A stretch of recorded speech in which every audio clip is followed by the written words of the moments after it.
I have started the recording, guys. Okay, perfect.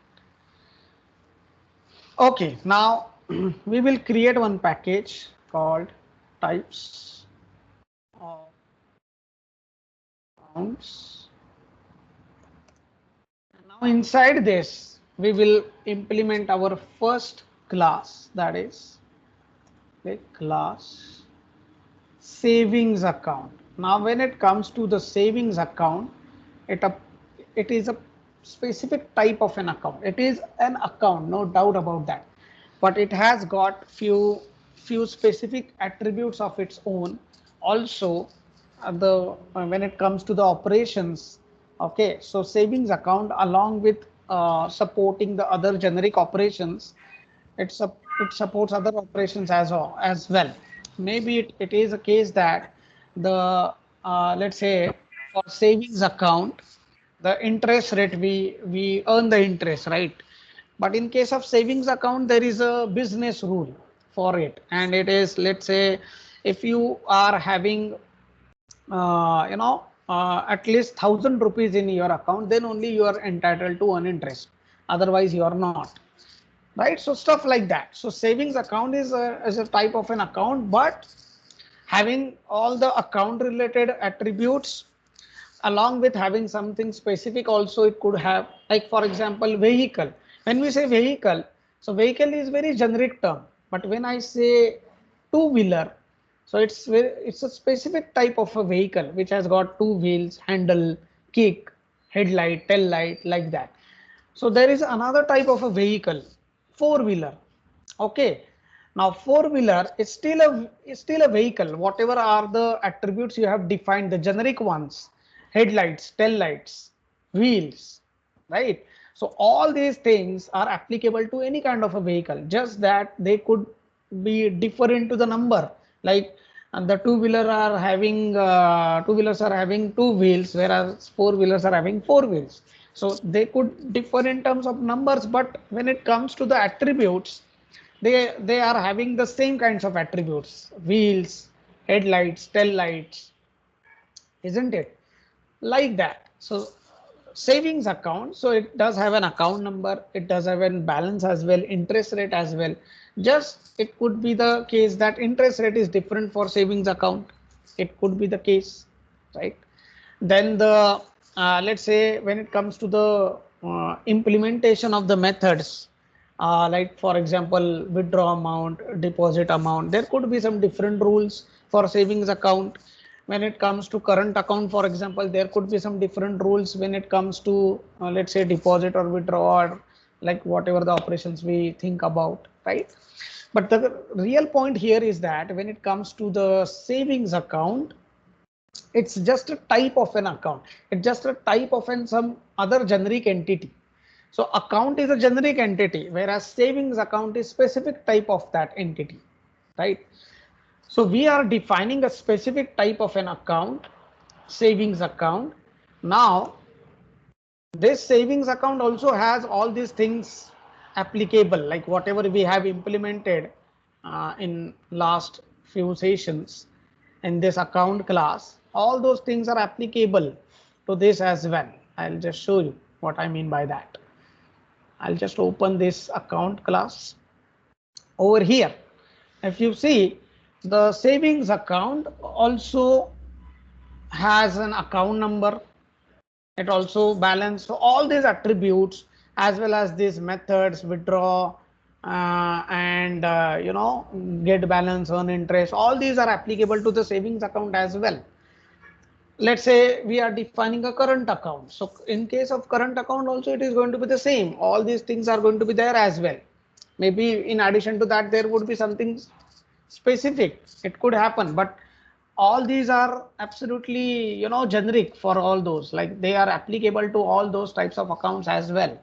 So instead of, like, if I want to create a savings account entity where all these things should be present along with some more things, so why should I then copy the things from here and paste it over there and then repeat the code? There is no point in repeating the code in this in like this, right? So let's say deposit amount is same for savings account. So you just save amount and the amount gets added to the balance, right? Withdraw amount is also same. It checks for the balance. If it is sufficient, then it processes the withdrawal. Otherwise it doesn't, right? So why to just copy this all and paste it over there and repeat the code? If we do this, then we are repeating the code, right? We are repeating the code. Now, if there is any change with respect to deposit or withdraw, and we have got like this, different types of accounts there, and we are repeating the code of these two methods in each and every type of an account class, then the when it comes to the modifications, you have to go in each class and do the respective modifications, which is not good, right? So when as a developer you are thinking, you should be thinking from the perspective of not doing any repetition of the code. Okay, you should avoid the repetition. So that is what inheritance does. Basically, inheritance allows us to avoid the repetition. So how can we do this? So whatever is applicable or written here in this class, I want here as well in this class, right? So I'll just put the notes here for you guys.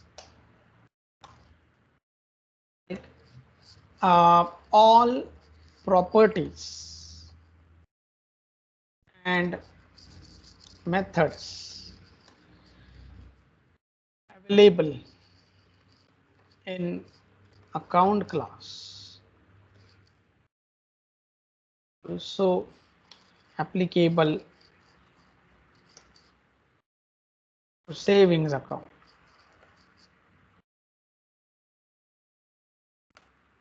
Hence, instead of writing them again here in this class and repeating the code,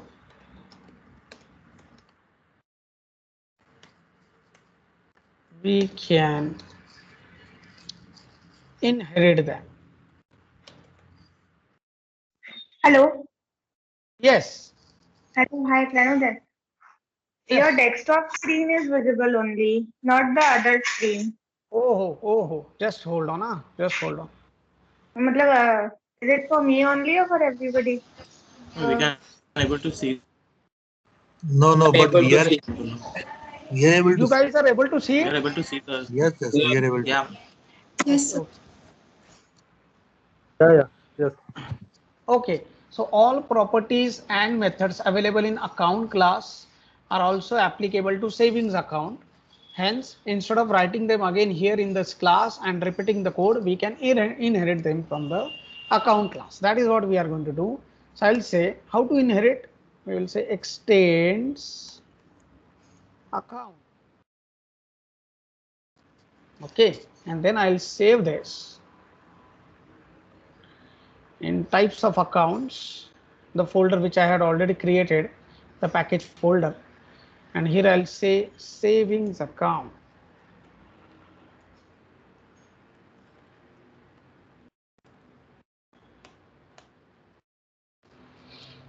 Savings account, right? So package, types of accounts, class, savings account, extends account. Now what we will do here is, now it has got all the things in inheritance, whatever it requires to be a type of an account. When you say student, so student is a person only, like it has got two hands, two legs, then what, eyes, ears, but it is a special type of a student. So along with possessing all these attributes, it also possesses roll number and marks as well. But like when it comes to employee, so employee is again a person. He also has two hands, two legs, two eyes, two ears. Just in addition to this, he has the employee account, employee number and salary, right? So when we will create a student class, so instead of defining these ears, hands and all over there, what you will do, you will create one class person where the generic attributes you will define and from the generic class you can then derive the specific ones in terms of, let's say, employee, student, or whatever, like, at whatever the specific level you have to go to, and you can extend it from the person class, so that you do not need to define these attributes again in your student class.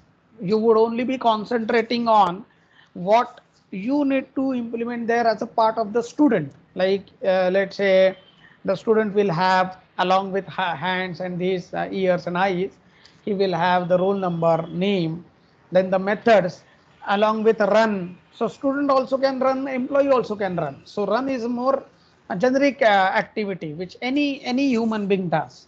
So that run will go in the person class, which is a generic. Okay, so person class or human being class, you can call it as, human being class should concentrate on defining more generic attributes as well as more generic operations, and when it comes to the specifics, they should be they should be concentrating on defining only those specific operations. Let's say study. So study, not every human being studies, but student do. So study would not be in the person class, it would be in student. Earn salary method will not be in the student, but it would be in employee, right?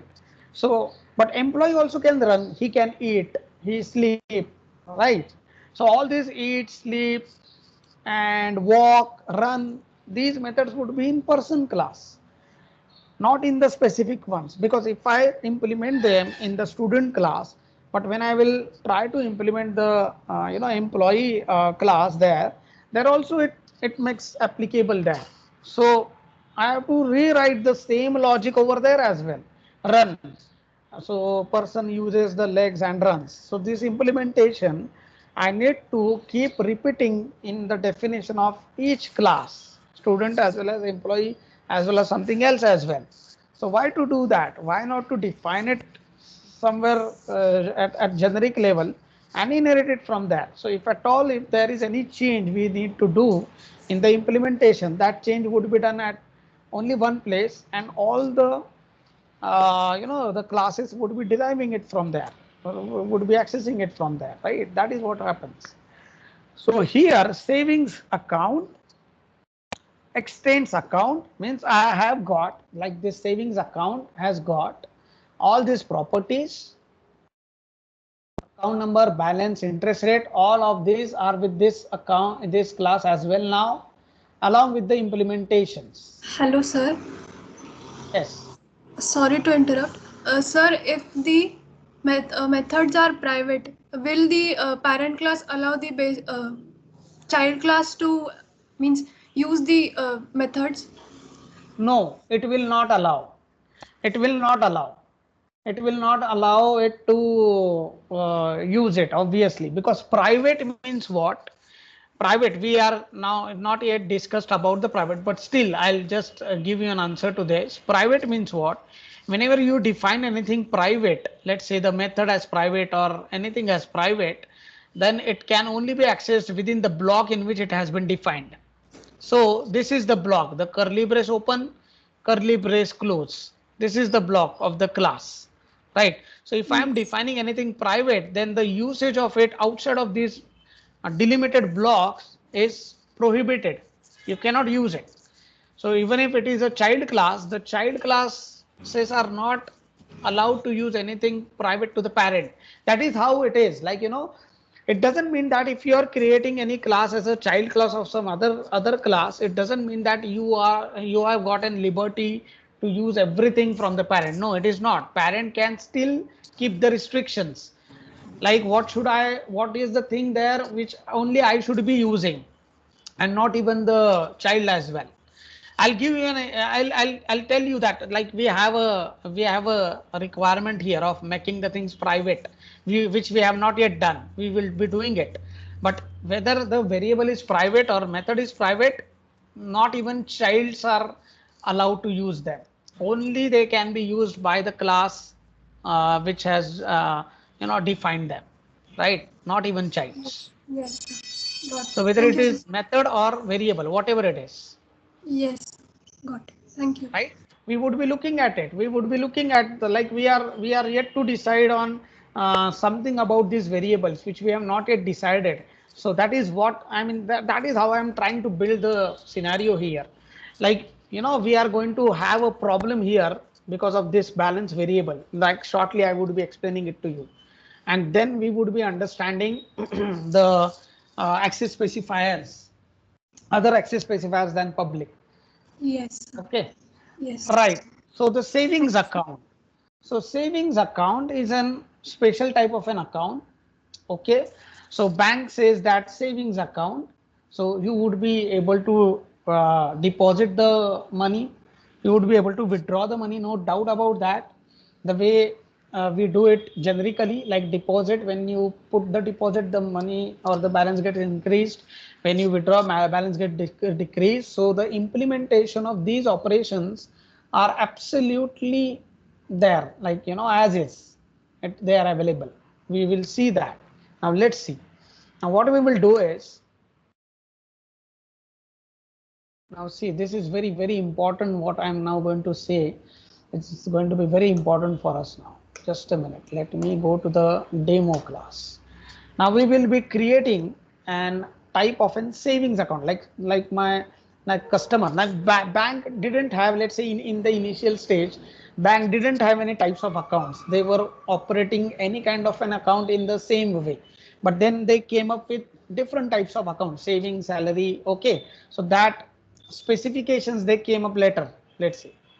So now bank has come up with the specifications like salary, like any customer who wants to open an account, then he can choose what type of an account he want. Previously it was not there.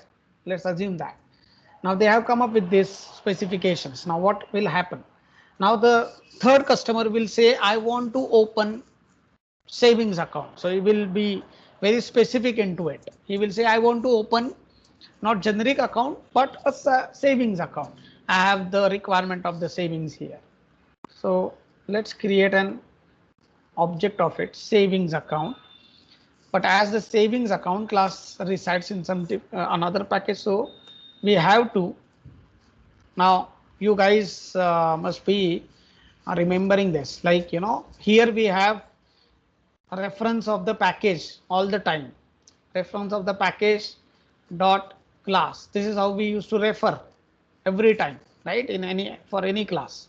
So the same goes with here as well. The savings account resides in the package types of accounts. So types of accounts dot savings account, right? This is how we have to do all the time. But instead of that, there is one more option to it. Like if I want to create, let's say 10 objects of savings account, let's say in such case, like I'll say ACT3 and I'll say equal to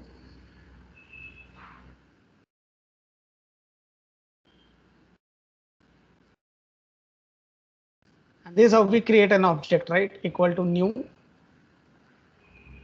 savings account.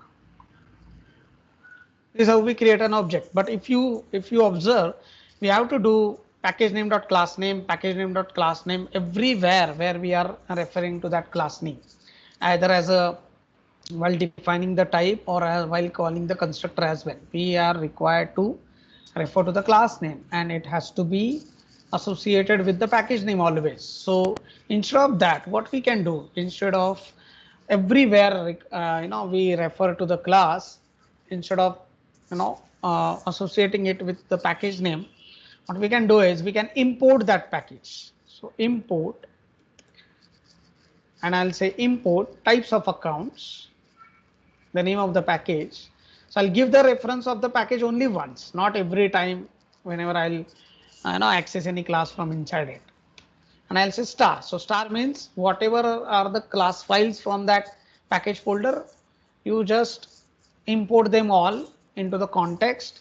And whenever I'll refer to any class, like I can refer to the class now directly. I do not have to associate it with the name of the package anymore. savings account I can directly say.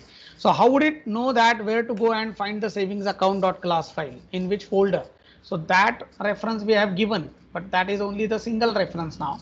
The name of the package is only mentioned at the top, right? So it can go into the class path directory. We would be mentioning it inside the class path directory. It will find the types of accounts folder, package folder, and inside it will get the required class file. So that reference of the package we have given, but instead of giving it every time, we are just giving it now only once at the time at the top only. Okay. Now the point is, like, let's say customer has decided that okay, he wants to open a savings account. So again, the requirement is you can open savings account. Okay, you can open a savings account. There is a there is an option to open a zero balance account as well. Okay, zero balance account you can open, means you do not have to put any initial amount. Zero balance you can open. Okay, so but you have to mention account number, obviously. Account number is always compulsory. Balance you may or you may not. So we are going to give the two options here. How can we give the two options of creation? With the help of constructor, right? That is what we had seen yesterday. So I'll say public savings account. My customer has two options here. My customer has two options. Now those options are you can send the account number as well as balance. If you want to put any initial balance, you can mention, let's say 5,000 I want to put. So you can open an account with the initial 5,000 rupees, right? So we need to have a way for it, that when the savings account object would be created, it would be created with 3 in account number and 5,000 in balance. So here we need a constructor. That is what we had done here as well. If you see over here, see here, that is how the options we had given. Instead of getting the object created with the default values and then putting the required values, why not to get them created at the start with the required values only? So that is what the constructor allows us, our own defined constructor. Instead of using the default constructor which sets the variables with the default values, why not to implement our own and get the variables set to whatever values we want them to be set with, right? So I'll say int some parameter name,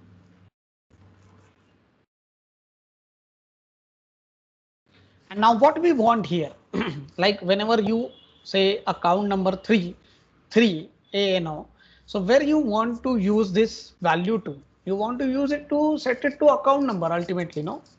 And account number property you have not defined here, by the way. Account number, balance, they are not here, they are inherited. That's the main advantage of inheritance here. Instead of you defining them again here, why not to use it from where they have already been defined, right? That is what inheritance does. So even if we don't define anything over here, everything from this class is available. Everything from this class is available except private. We will not talk about private for now. I don't want to confuse you guys, right? So whoever knows private, that's good, but let's not get into that right now. Just to make the thing simple, I am saying that whatever is implemented or defined here is available to this class as well over here in the savings account, right? So account number, balance, interest rate is, even if we don't define them here, they are still available, right? They are there, right? Now what we want is, we want the account number, though it is not defined here, it is available as is. Whatever you have defined, it is available to you. It is available to you. So there is a difference, available and accessible. There is a difference in these two terms.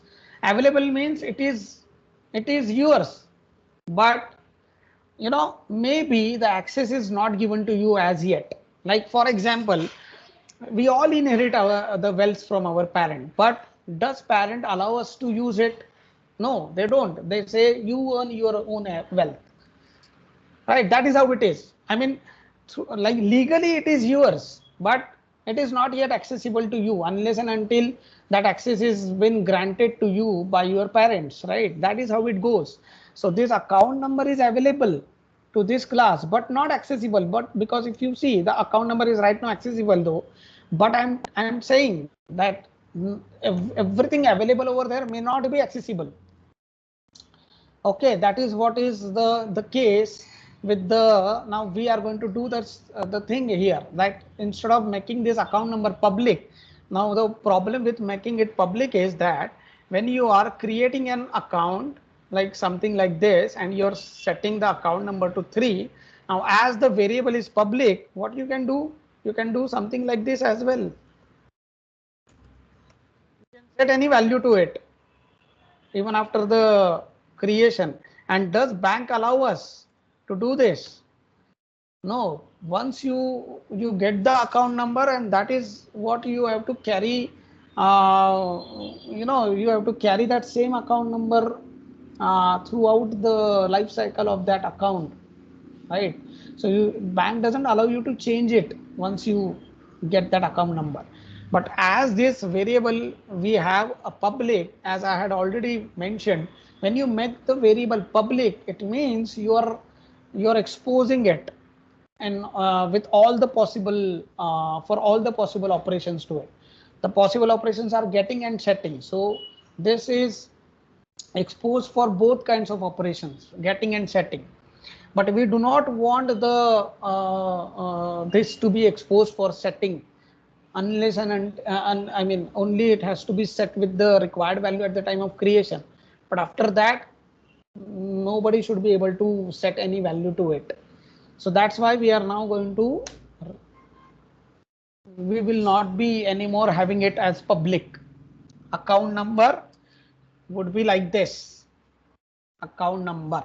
So we can make it private as well if we want to, but let's not get into that right now. As I told you, we will talk about it afterwards. But it is not, at least let's not make it public. Let's not expose it to the world. If we expose it, then anybody will come and then he or she will try to do this. Okay. So I have removed it, the public access. Now what has happened here? What is the repercussion of this over here? Now the point is, this is available here. Like this account number is available with this class, but not accessible. The class cannot do like this. Account NO equal to ACT NO. Like it has to do something like this. It wants to give the value which we have accessed here to this, but it is not accessible. I'll just say here, not accessible. Why not accessible? Because the access specifier is the default here. You can see there is no access specifier, means the access specifier is default for this, as well as for this. All the 3 members are with default access specifiers. Okay, the class, child class, has those properties which they have got with the inheritance. Okay, but they cannot access them for any reason, neither for setting nor for getting. Not for any reason they can access it as of now. Now, right now, balance is also the same. Now this, whatever the value we have got here, we want to set it to the balance attribute, but that balance attribute is also not accessible to us.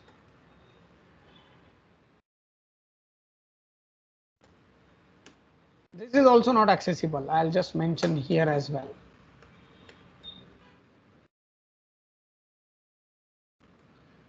But for the savings account to be created, we need a way, we need a way. Please understand this point.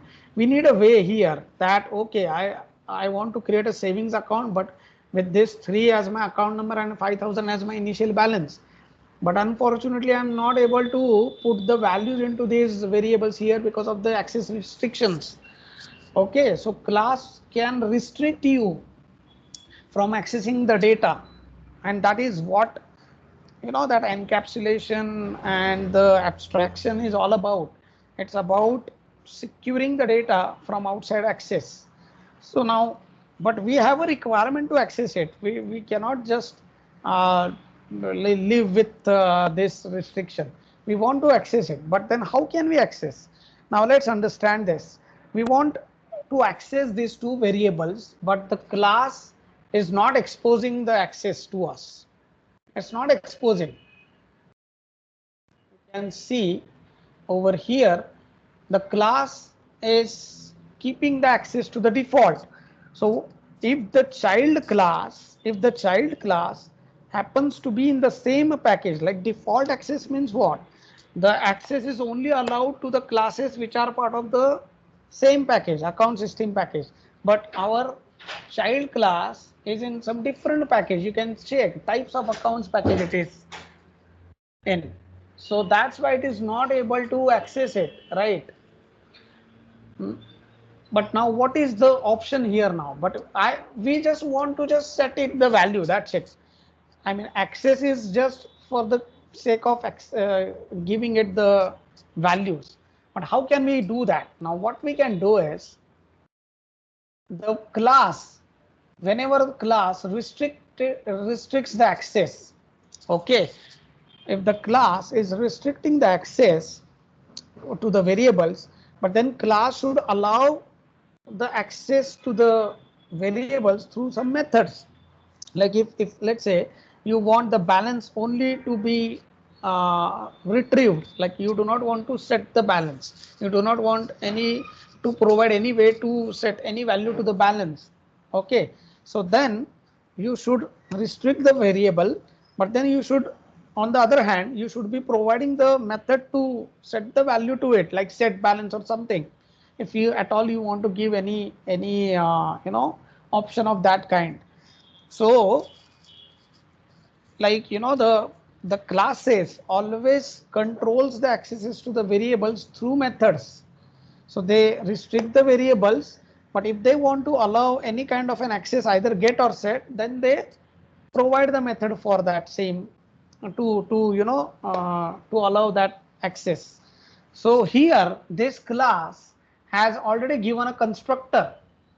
They have given a constructor here, so that at the time of constructing an object, if you want to get it constructed with your own data, I have given you a way constructor. So what we can do here is, our requirement is also to set the value at the time of construction only, okay, not after that. At the time of construction only we want. So what we can do is, we can call that constructor which the parent has given us.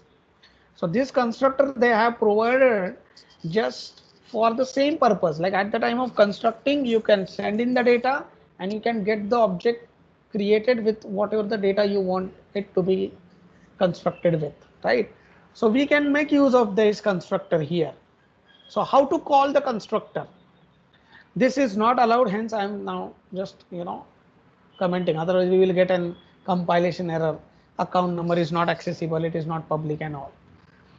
Now how can we call this constructor of the parent? Using super. Super is a keyword, super and open close parenthesis, and we will just pass in the data we have got here. So I'll just write it here. What does the super does? So super and open close parenthesis calls the constructor from parent class.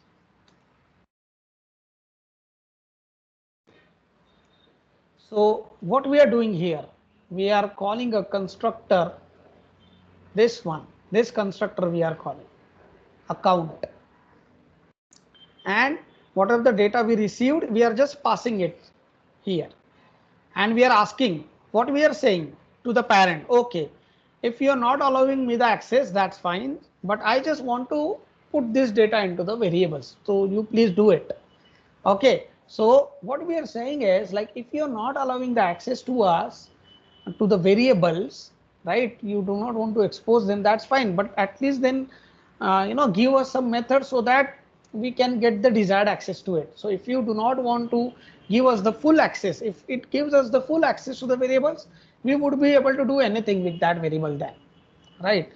But if the class doesn't give you it, if it restricts the access and it only gives you the get access, like get method only if it gives you, then you cannot set get balance. So get balance will return whatever the value is already there in that variable. But there is no way here to set balance because there is nothing provided like that, set balance, where it will take the argument and then this it just assign that value to the balance variable. It is not. Setting means setting some value to the balance is only allowed with these two operations, and that is what we want. We do not want any set kind of an access. But if we make this balance then public or accessible, then once the variable is accessible, you can do both kinds of operations, right? That is what is very important to understand here. Okay, so we want to restrict the access. The parent wants to restrict the access, so it has restricted. But it has provided you the ways to give the values to it. Like parent wants you to give an you to be able to set the values, but only at the time of construction.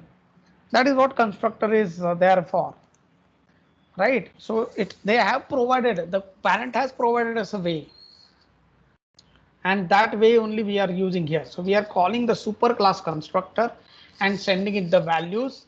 So those values will get set to the account number and balance, right? That is what the super is all about.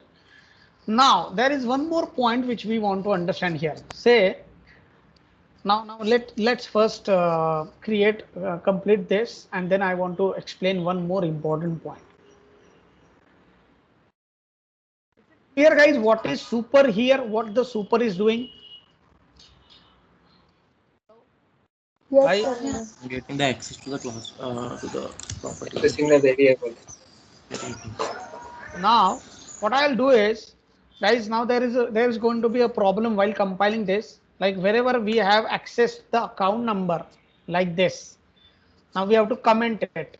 The account number. We cannot access it now anymore because the access is now restricted. You can see the access of this account number and balance is restricted now, right? So we cannot just go and access it as is.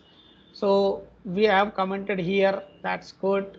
Deposit, get balance. This also, the balance is also not accessible to us anymore. Balance is only accessible through methods. Deposit, okay, if you want to work with the balance anymore, either increase or decrease, call these methods. There is no other way. That is how the access has been granted to us, but only through the methods, not direct access, right? Now hence we are commenting this. Earn interest, get balance, that's fine. Now we are going to have a problem here, because as a part of our message we want to know the account number, guys. I mean, as a part of my message, account number 1 has got balance so and so. But now this access is not allowed, because now this account number is access to it is restricted now. Obviously, because when it was exposed, as I can access the value, I could also set it. But that's what the class doesn't want. Class doesn't want the user to set any values to it. That's why it has withdrawn the public access and it has restricted it. Now what to do here? But we have a requirement of getting that account number, but we cannot access it like that. So then we have to implement one method which will simply return whatever is the value over there. It will just simply return. So I'll say public int get account number. So it will give us a get access to that variable, and class wants us to have only get access and not the set access, right? So return count.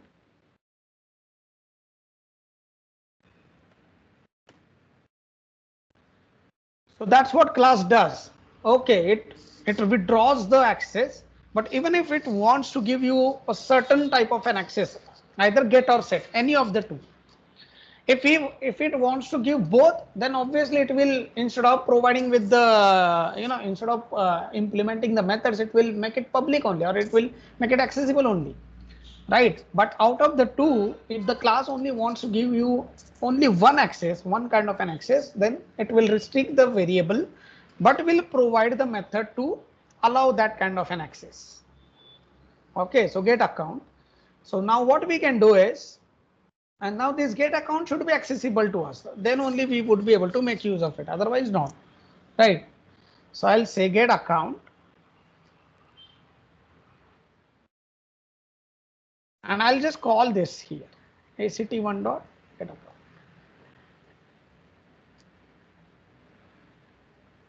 Right now here also there are not at all possible now. These two things not possible, right? Here also account number, you have to just replace it with the call get account. And there is here also.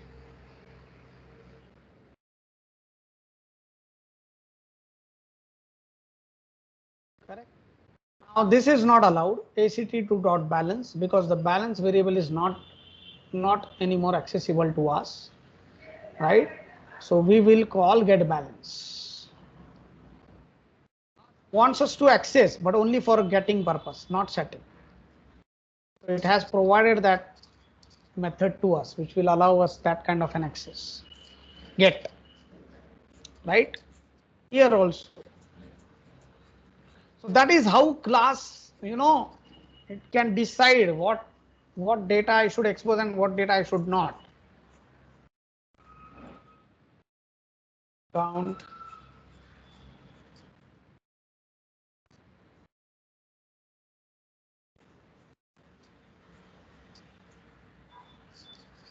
Correct. Now let's move ahead. Now the customer has opened a savings account. Now he wants to, like, he has kept the initial balance as well, and he has deposited the amount. So I'll say act3 dot deposit amount. So deposit amount, though it is not implemented here, but still it is available through inheritance. Okay, that is the power of inheritance, guys. Even if I do not have anything specifically implemented, but still I have, I have it available with me through inheritance. So deposit amount. Then I'll say earn interest.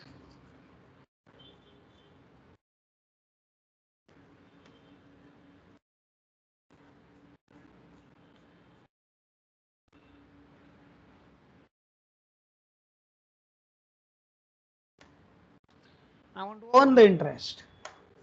So I've earned the interest, then I want to check the balance. Like, what is my balance after earning the interest? Say. So I'll say, like, whatever the variable we already have to contain the balance, the same variable we will use, val equal to get balance. So we do have a method.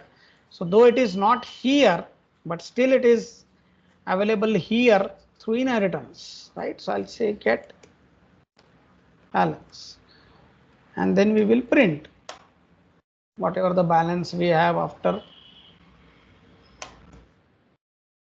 interest. Okay. Number,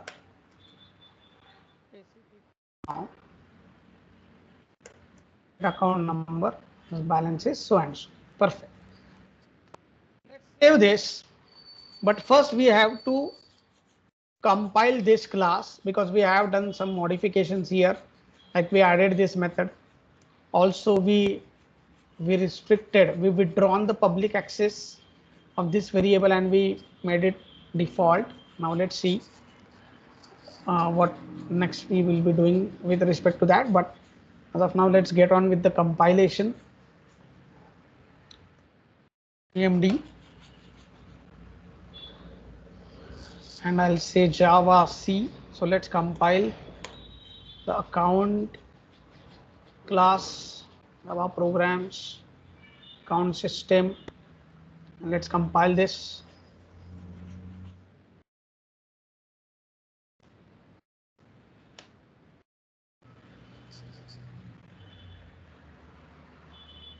So there should not be any problem here in the compilation. Let's see if we have any errors, then we will resolve.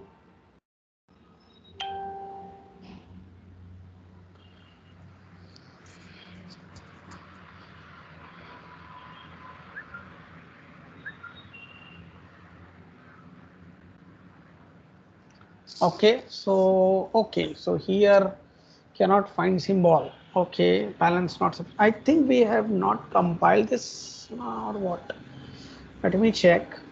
Sorry, I had not given a class path. I have to give the class path because now it has got a user defined symbols used now. Like in terms of, like, if you see, there is this use. Okay, account previously we were not giving any class path while compiling this because we were not having any user defined symbol used. We were only having all these methods, having all the keywords and all used, but no user defined symbols were used. So that's why we were not giving any class paths. But now we need to, because we are using our own package as well as our own exception class. So now setting up the class path is important, because this compiler is not understanding where to go and search for these things, right? So that is the problem. So let's fix it by providing the class path. So I'll say Java C -cp. This is the importance of class path, guys, and I mean, it's very sad that people are not aware of all these things because they are so used to work with Eclipse and IntelliJ, where all these things gets taken care of. Now let's see, package does not exist. It is saying, okay, let me check account system exceptions. System exceptions, CLS. I'll just check Java C. Okay. Oh, sorry. There is C. Yeah, C. Because of this C, I couldn't get that class path right. Yeah. So I got my account class compiled. Now, what I'll do is, before we go on compiling this, we have to first compile savings account, because savings account is used here, right? Let's compile savings account.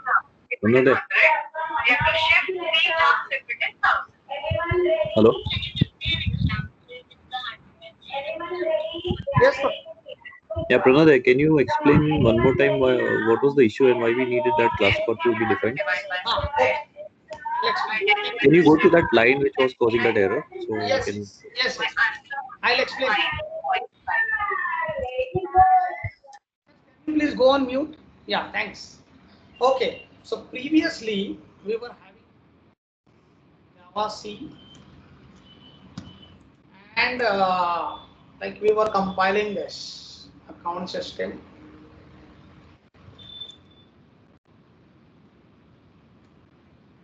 Account.java, right? So when the compiler started compiling, it compiled everything until this point. Now it is here, like this is the package reference account system. So it is not from any Java library. It is our own defined package, and this is our own defined class. Now what compiler did is it tried looking for it in the library of the Java, where it didn't get it. Now it need to know where like, it's not in the library, but then where to go and search for it. If at all it's your own defined, so you need to mention the path where it can go and search for it, right? That is what class path is always. So class path is a path where you want Java compiler to go and search for the user defined symbols whenever required. And now we have not defined the class path. That's why it was not understanding where to go and check for it.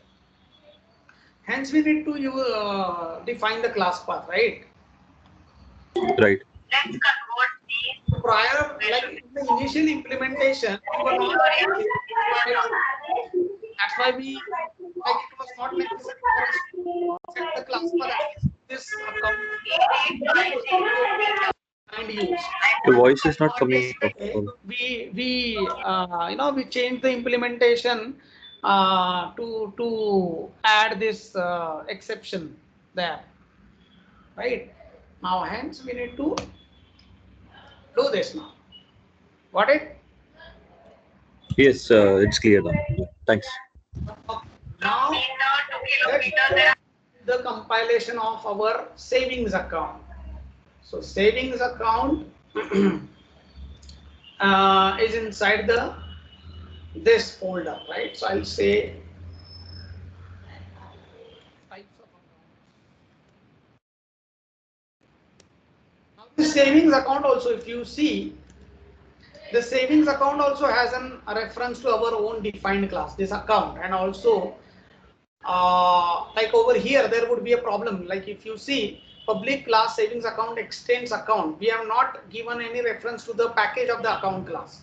Neither we have imported that package, nor we are mentioning the name of it while referring to the class. So either we have to import it or we have to associate the class name with the package name, right? So I'll just do the other one so that I do not have to always go and mention the package name. So I'll say import account system. I can import also and save the efforts. Account system dot star, I can say all the classes whatever are there, you just import it in the context, right? So now we have got our own defined package used and also our own defined symbol used. So we have to provide the class path to the compiler where it should go and check. Okay, let me check. There is C again. Sorry. Before the class path, you have mentioned the C again. Oh, sorry. Okay.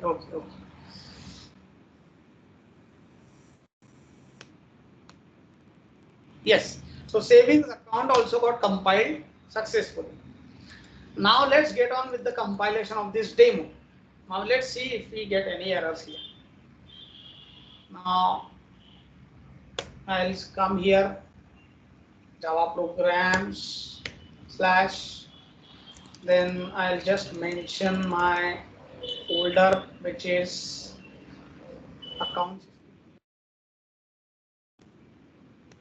system demo.java. Okay, now we have quite a lot of errors. Now let's see. Okay, now what it is saying, okay, account number, see here, account number is not public in account, cannot be accessed. Now somewhere we have accessed it. Now let's go and check where we have accessed it. You can see there is a error at line number 13 here, line number 13. Now let's go and check. 1, 2, 3, 4, 5, 6, 7, 8, 9, 10, 11, 12, 13. So here we have got that. See here. We need to replace it with our get account now. Right? We cannot access it anymore, as I told you. That is how class saves the data from malicious access.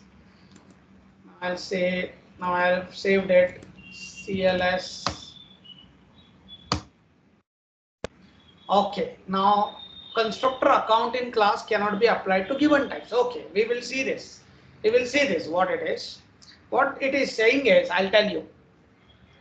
Here we are calling a constructor account without any arguments. Do you see this? There are no arguments to it. But we were not getting this error initially when we had started our implementation. It was absolutely fine. It was fine there. What we call this is default constructor, right? So the constructor which is given to you by compiler, like but the compiler gives you the default constructor only and only if you do not have your own. I mean, over here, now we have our own constructor here. Like we have a way to implement the process of creation here. We have come up with the way. So what compiler says that you are now capable of coming up with the creation process, hence you have implemented the constructor. Then I will not give you the default constructor anymore now. Default constructor is only available only and only if you do not have your own version of the constructor implemented. But if we do have one, so the default constructor is not available to us now, right? It's not available to us now anymore.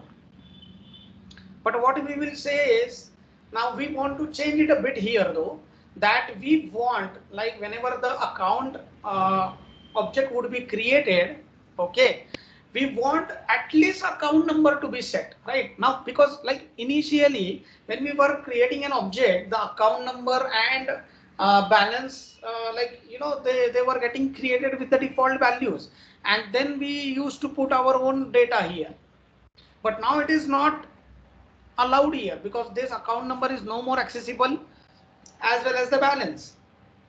But at the time of creation of the account, we want to make it compulsory that at least you should be sending an account number. If you send the amount, that's fine. But if you don't send that balance, we will set it to default to 0. But it's compulsory to set the account number because there is no other way you have after that to set it to some value because the restriction is there on the access. So whatever you want to set, you can only set at the time of creation only, and that is the compulsion we want to do, right? So you have to set the account number at the time of creation. Okay, after that you cannot do. So the default constructor is not available. That is one point. The default constructor is only available only and only if you do not have any constructor of your own. But we have our own where we are allowing the creation of the account entity with account number as well as the initial balance. So this process we have started, right? Now we want one more option, and that option is, we do not want this option at all. I mean, no account number, no balance. Even if we want to, you know, support this kind of a creation, we can, but then we have to implement our own version of this. Compiler will no longer give us this.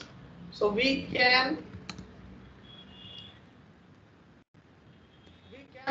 implement our own. This is called parameterless constructor.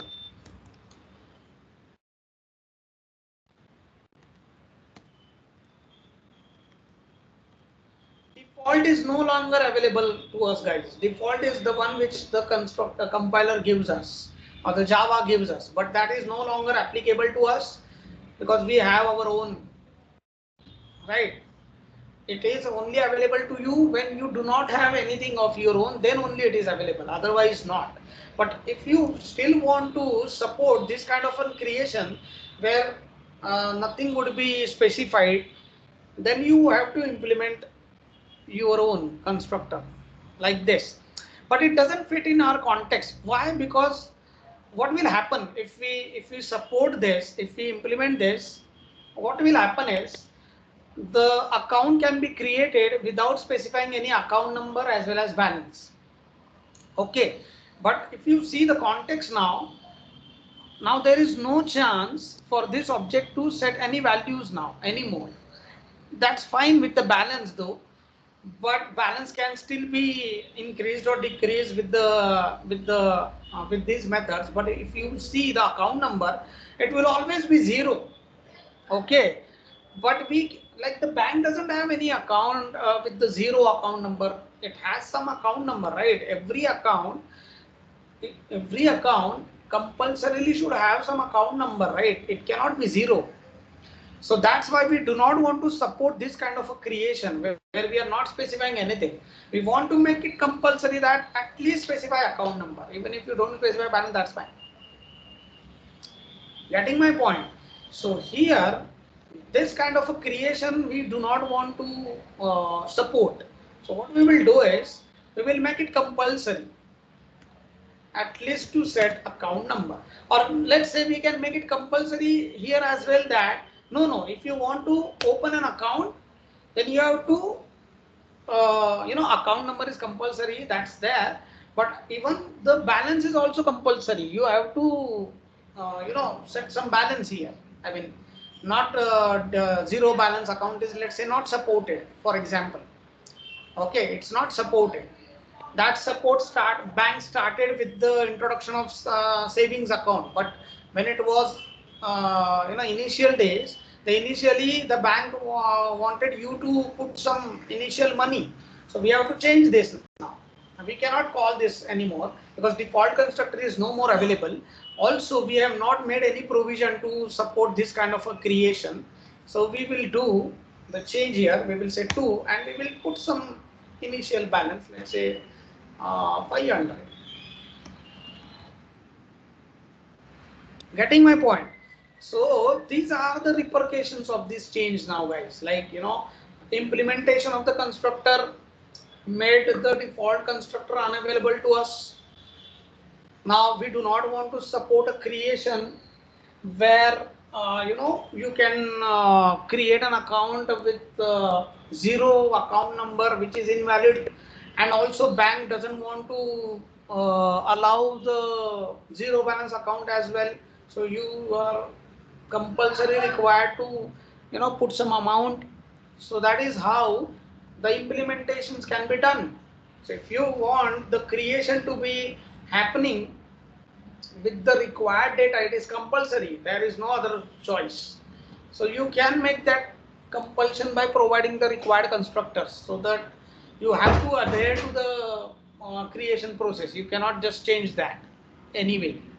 Okay, if you want to create an object, you have to send this data. That's it. You cannot get that object created without sending this data, because this data plays important part in that creation. So you cannot get rid of with that, right? So that change we did, that's fine. Then deposit amount, get balance is absolutely fine.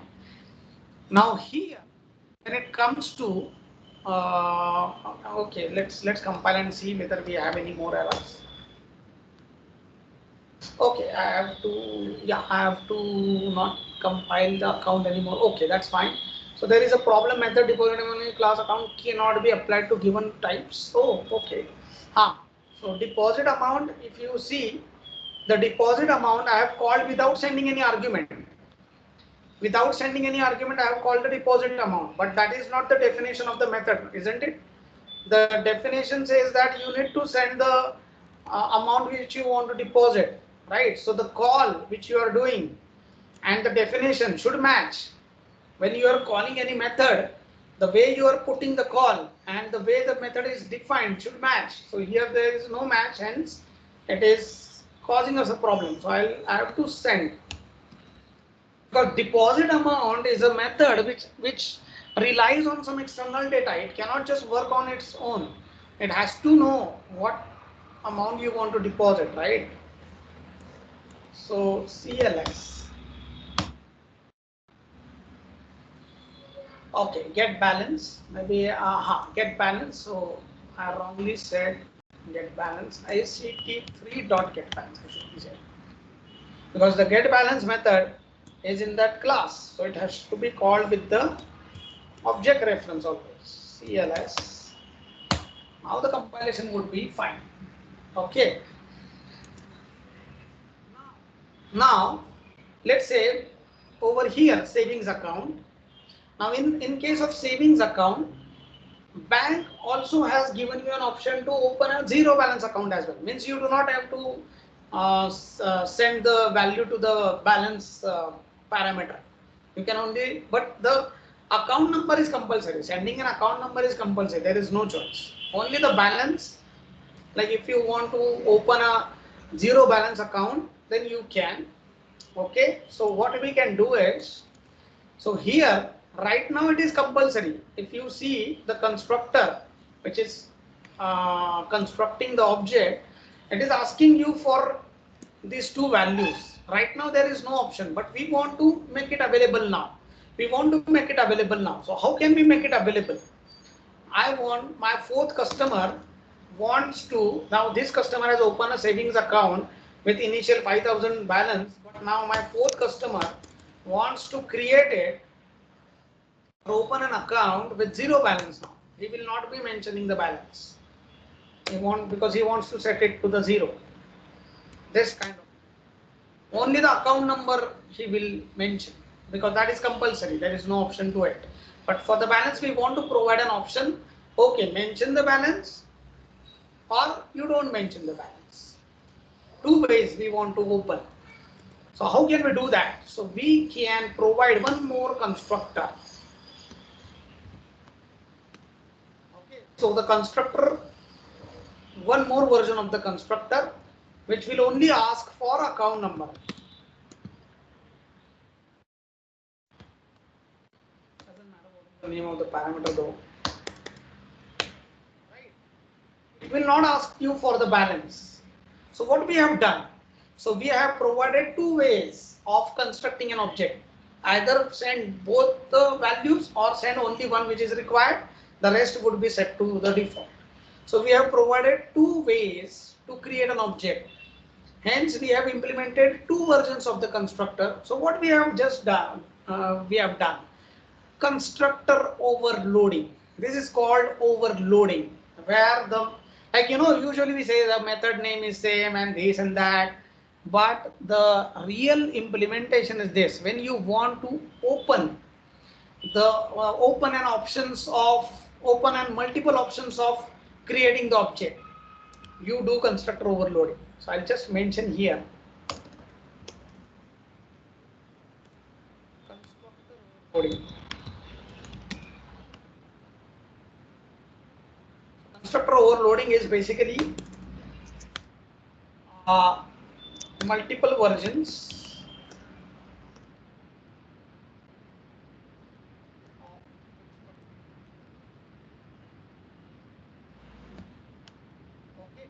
multiple versions means if you see the name is same, name is savings account only. If you see the name is same, there is no change in the name. The change is only here, parameters. In this section the changes, right? So this is called constructor overloading. So obviously the name would be same, name would be same,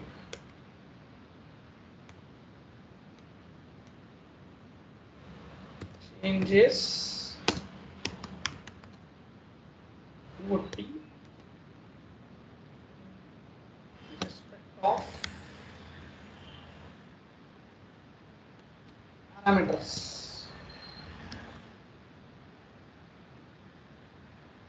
Parameters are different here, guys. The first one is accepting 2 and the other one is accepting 1. So when you are differing into the parameter section, so how can we differ in we can differ numbers of the parameters or types of parameters. We will talk about it when we will talk about the method overloading. We will talk about it more, but I just want to mention here that when you want to open the possibilities of creation of the object, then you can allow those possibilities by implementing multiple versions of constructors. That is called constructor overloading. And what we will do here is there won't be any balance. That's fine. Account number ANO, we want to set it to account number, but we cannot do like this because the access is restricted. So again, what we need to do here, we need a way here. We need a way.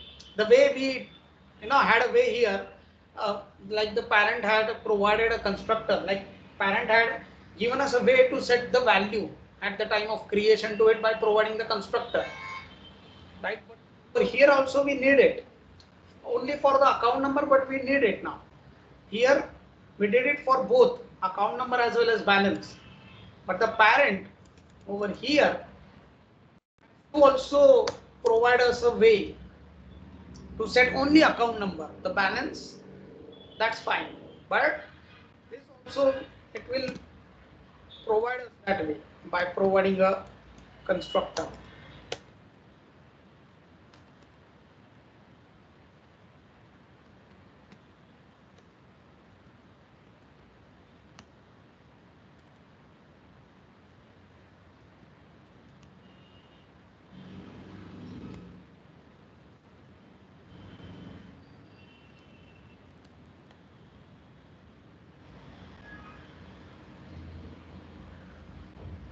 Right, so account number equal to ENO. So this parent class has provided us that way of only set as a part. You want the word account number, and balance would be, balance is going to be the default here. That's there. But we can, if we want, we can specifically make it 0. But it's not required.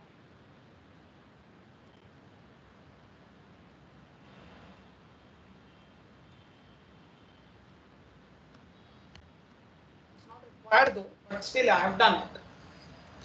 Even if you do not do it, still the balance variable would be created with the default value, and default value is 0.0 again for this double. But okay, it makes more sense here. Okay, so balance equal to 0.0. So it has given us the account class, has also given us that option of creating an account. So we will say super has provided us a way there, super like it will just call this constructor with that data, and it will be set to the variable, and balance would be 0 for it, right? So this is how the constructor overloading can be implemented. If you want to open different ways of creating an object, those are ways you can support by providing the corresponding constructors, right? Got it, guys? Are you guys there? Yes, sir. Yes. Yes, Pranay. Next is what we will do. Yeah, now there is like we will just do it afterwards, but I just want to show something over here. Okay. So what I'll do is let's compile the things. Now you can see how many efforts we are required to take for compilation, guys. Okay. We are taking a lot of efforts, like we are compiling the files in the correct order. The first one is, this one is required to be compiled, then this. So we are taking a lot of efforts here, and that is where Maven actually helps us. Maven reduces our efforts in these things. When it comes to compilation, like usually people knows Maven is a dependency management and this and that, but it's not the real use of the Maven, guys. Maven is a build tool. It does lot many stuff than just getting you the jars downloaded. Usually in automation, I have seen like test automation, people use Maven for getting Selenium jars. That's it. No, it's not even a 5% use of the Maven, guys. Maven is far more than this. Like it allows you to like, okay, that is one of the job which it does, like it downloads the dependencies, but along with that it helps us in compilation, it helps us in creation of the package like the jar file, it helps us in deploying that jar file to some location wherever we want to. So Maven actually automates the end-to-end build life cycle. As a developer, when it comes to the when it comes to the execution of the different life cycles, starting from getting the third-party dependencies and then compilation, unit testing, packaging, deploying. So it helps us in all. So that is what actually the Maven is. We will be talking about it.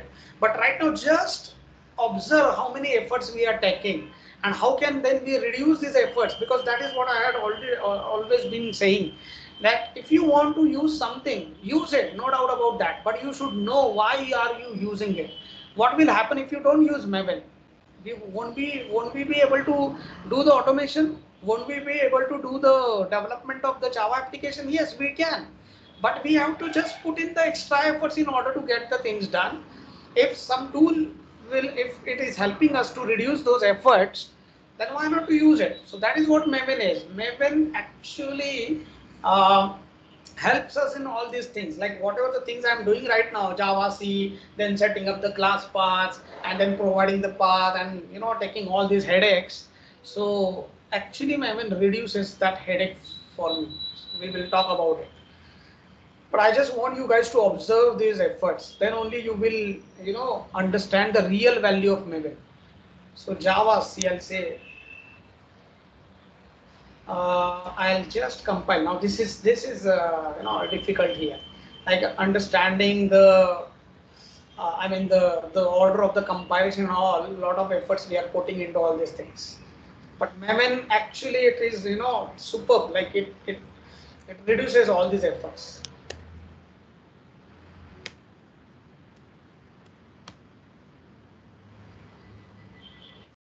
Account be compiled. Okay, so account is done. Now let's compile the savings account.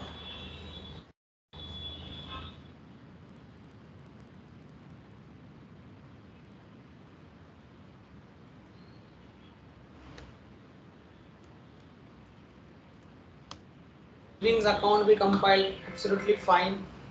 Now we have not done any changes into our exception classes, so there is no requirement of compiling them.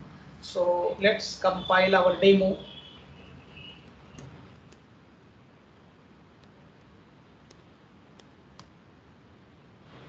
Right, we compiled the demo as well. Now let's get on to the execution. Okay, so let's remove this. Java C, I'll say Java. I need a class path, that's there. I'll just mention my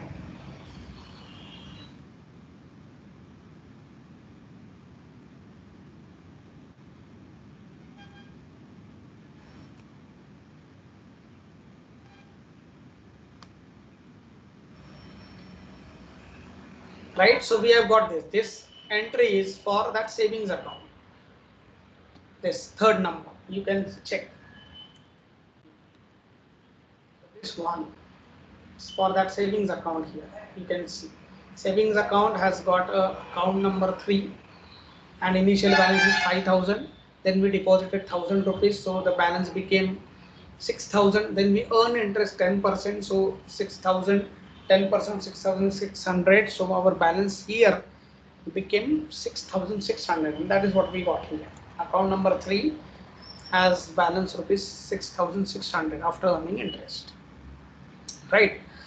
Now let's say now bank had decided, okay, the people are earning interest a lot, even if they are not keeping a sizable balance, then still they are able to earn some interest. Okay, the people have opened an account and they have just kept the 100 rupees and they are keep on earning the interest there.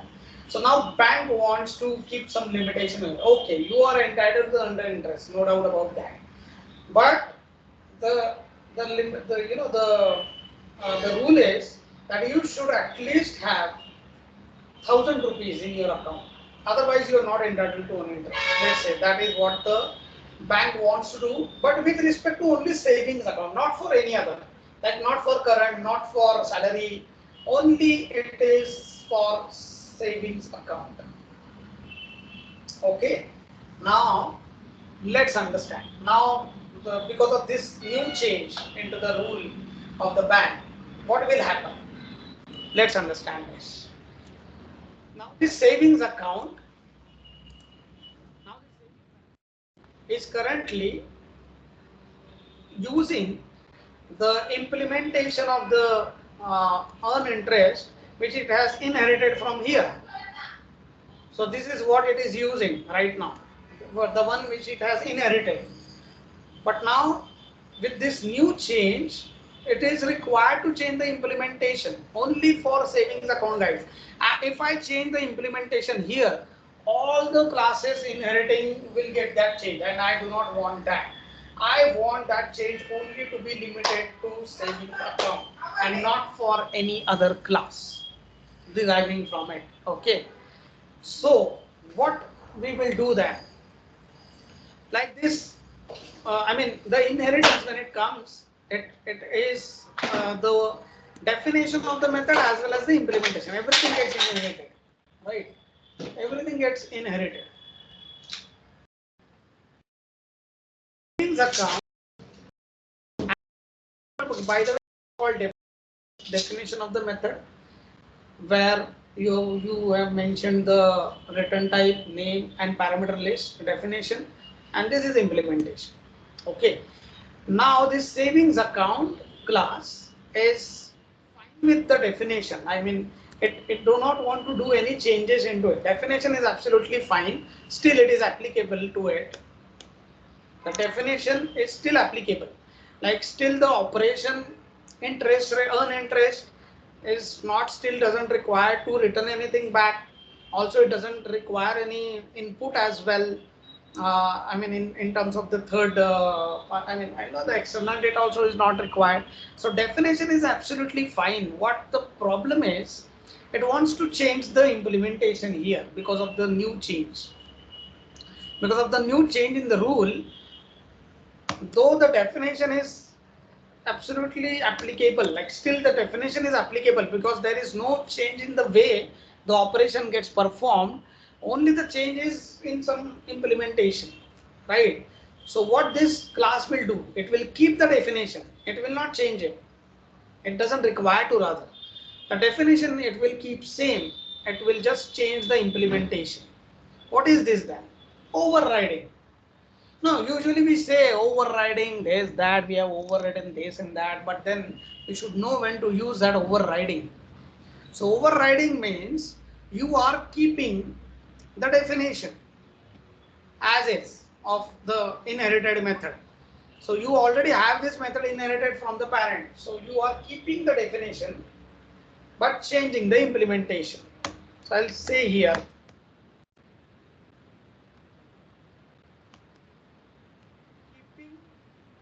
the definition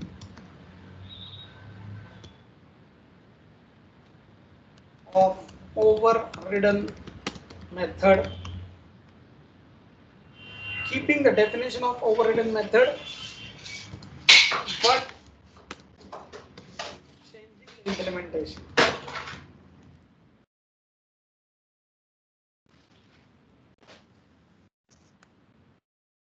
It's called overriding.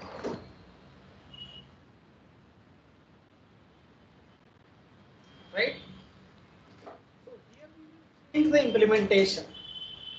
Okay, here we will change the implementation that, okay, if the balance is, if it is, I mean, you know, if it is more than 1,000, then only the interest would be earned, otherwise not.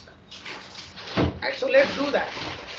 So the logic is actually, I mean, calculation logic is this one, but there is now an, you know, check for it. Logic, we want to execute and add the interest earned only if the balance is so and so. I have to have a check here on the balance. If balance, if balance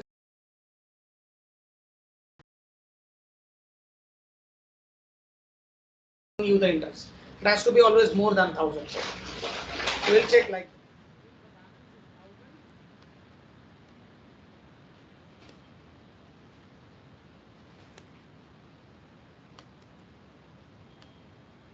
only this will be done, right?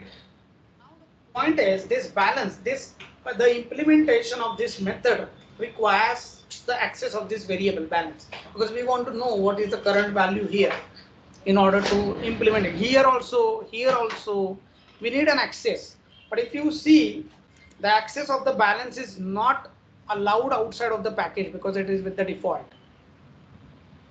It is with the default right now, and this my child class being in the different package is not allowed an access to that.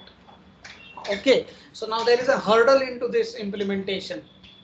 Now what the child requires an access to that variable, which is right now is not available to it. Now it has to expose here, like the parent class need to expose it to be used. But now, as we had already discussed, if it exposes it to the public, say public, then anybody will come and do whatever they want to. But now, parent wants to give an access, but not to everyone. Everyone will not need any access, because but when it comes to the child classes, they may need the access as a part of overriding the method, or part of, like, implementing something. So the access is required to be allowed, but only to the child. Okay, so the variable should be exposed, but only to the child's classes, because they may need it for some kind of an implementation. Okay, the public classes, the other ones, they may not need it unless they want to get or they want to set. But here, as a part of the logic computation of the interest, this class needs that. Okay, it is more than just getting and setting, right? It is required to be the access is should be given, but only to the child classes. Hence, let's make it protected. That is what protected is. Protected means access is given to the child classes. So I'll just mention it here. Protected means only can access. So whether the child class is in the same package or in some different package, wherever it is, child class can be anywhere.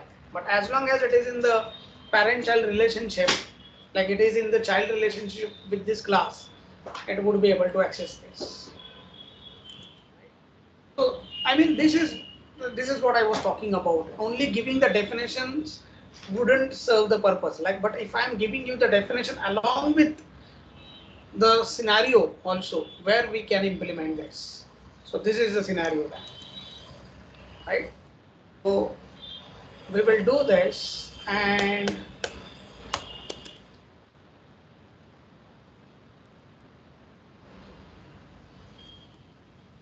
now we need to compile this account, because we have done the changes here. We have then changed it to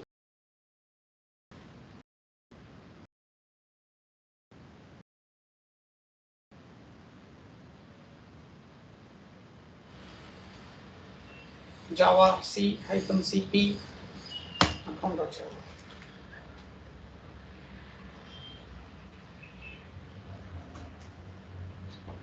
Just a minute, guys.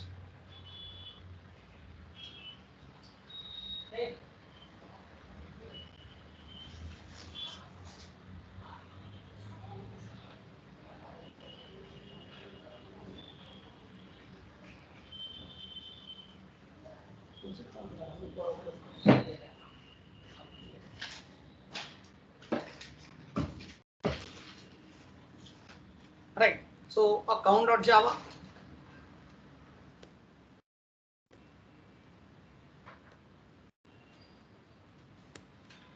Types of accounts.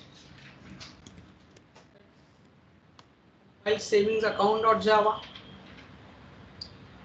So here again the thing is interest rate. Now if you see the way we exposed the balance variable,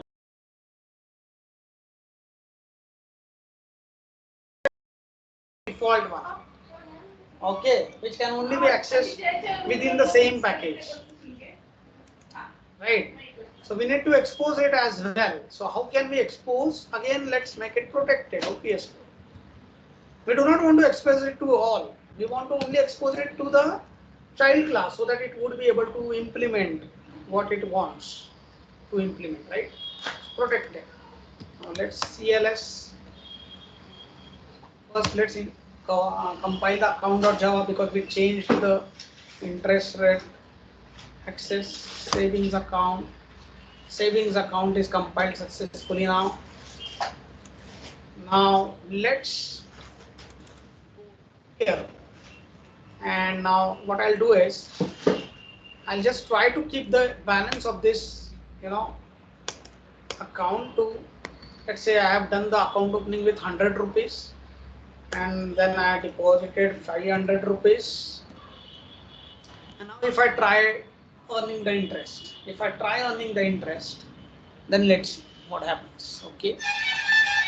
Now this account should not get any interest. Why? Now let's see. This is an object of savings account, right? So ACT3.earn interest. Now what happens is when you call any method with the reference of an object, it first check what object it is of type. It is of type savings account. So it will go into the savings account and will just check whether it contains its own implementation for the given method or call method. Yes, we do have. So it calls this. Now the parent's implementation for the same method will not be called at all, because it is like it's not at all present or available to the child anymore now, because child has implemented its own version of the operation. So the parents is not available. So this will be called and not the inherited implementation. Inherited implementation will not be called now because it has been overridden. It has been hidden now, right? Let's compile our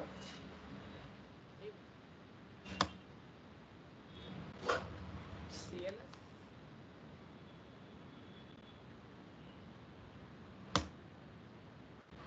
Now you can check the balance is still 600.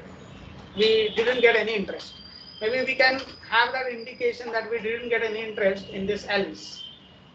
Like over here we will get it.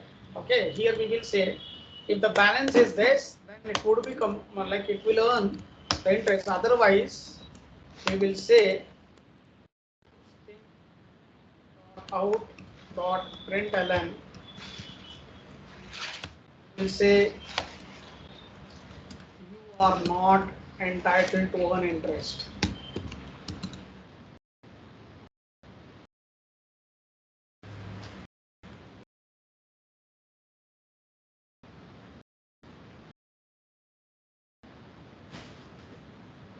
Okay, you are not entitled to earn interest, and I'll say that the balance is less than 1000.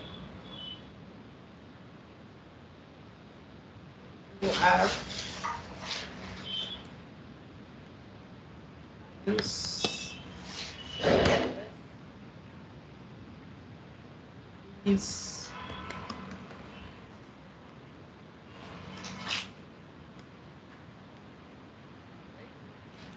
let's be very clear with the messages. Let's compile savings account.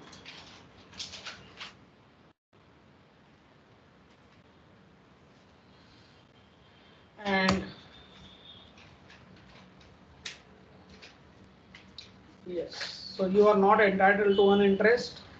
You have balance less than ₹1000, hence the balance remains 600 only. The interest didn't get added into the balance because we didn't earn any, because the balance is less. Getting it, guys? So this is where the overriding comes into picture. Overriding, this is nothing but overriding. When you are fine with the definition of the method which you are inheriting, you are just with the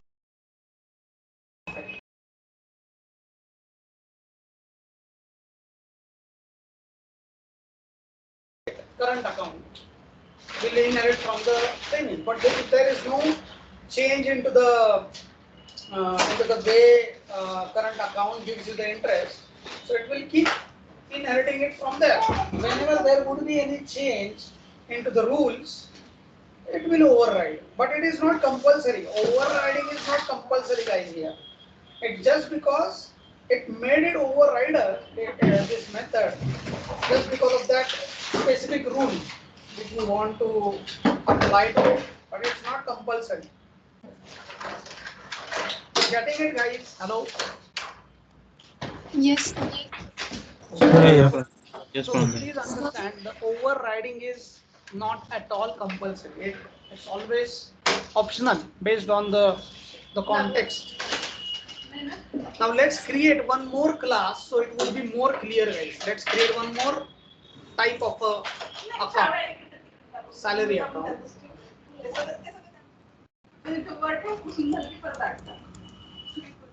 We will do it. Sir. I'll say notepad.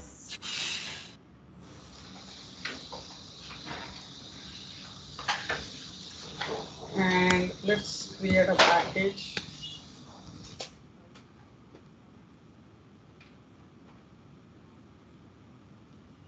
So we will keep the package same because again whatever the class we are implementing is another type of an account. So as I told you, all the movies remain in movies folder, all songs in songs folder. Likewise, all the classes which are indeed types of accounts will remain in the types of accounts package. So package also serves in grouping the classes of same kinds of classes, right? So that also it serves us as, let's say, public class salary account.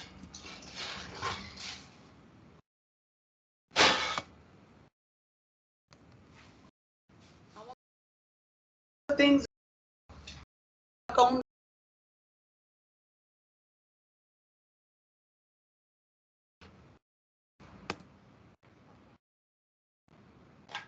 to import the account class from the package. We have to say so and so dot account.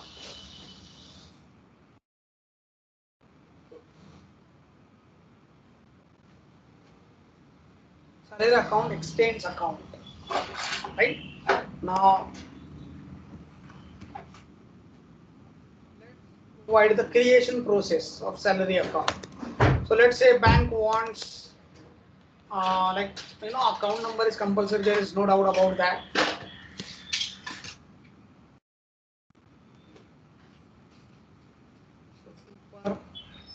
You can create a zero balance account, say here in case of salary. So super so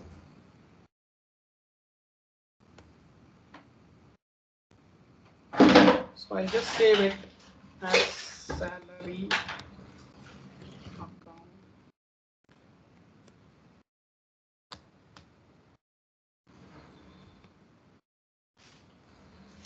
Right, so salary account number super ANO, and then let's say if we want to provide another option as well, like where you will mention both salary account, or let's say salary account always gets created with zero balance. Like usually that is what happens, like when somebody joins in the company, the salary account gets created without any initial balance. The first balance would be the salary which that person will get at the end of the month, right, at the end of the first month.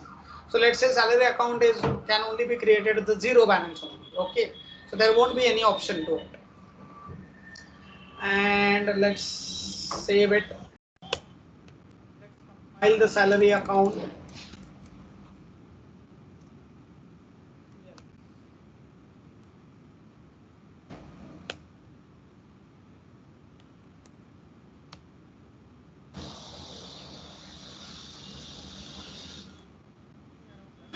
Salary, it has to be salary account.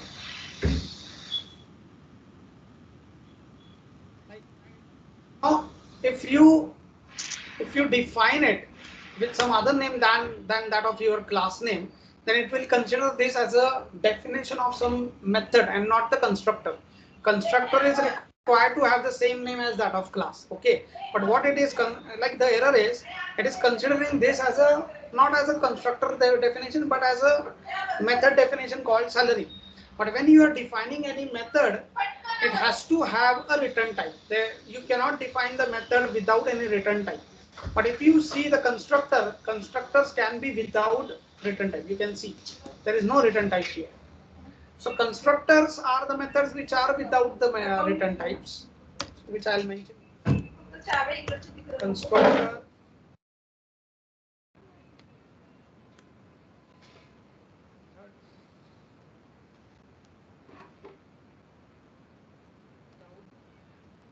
return type. But our regular method needs to have return type in its definition, right? So that is what the error is. So it is considering it as a not as a constructor method definition, but as a normal method definition, and it is asking me to put the return type. That's the error here. Invalid method declaration, return type required, right? If I make it constructor, constructor is the name. If I give it the same name as that of my class, then it will consider it as a constructor definition, and then the constructors, they don't have the return type, so it will compile it, right? So see here. So salary account got compiled. Now let's come to the demo and create an object of salary account now, the way we created the savings account.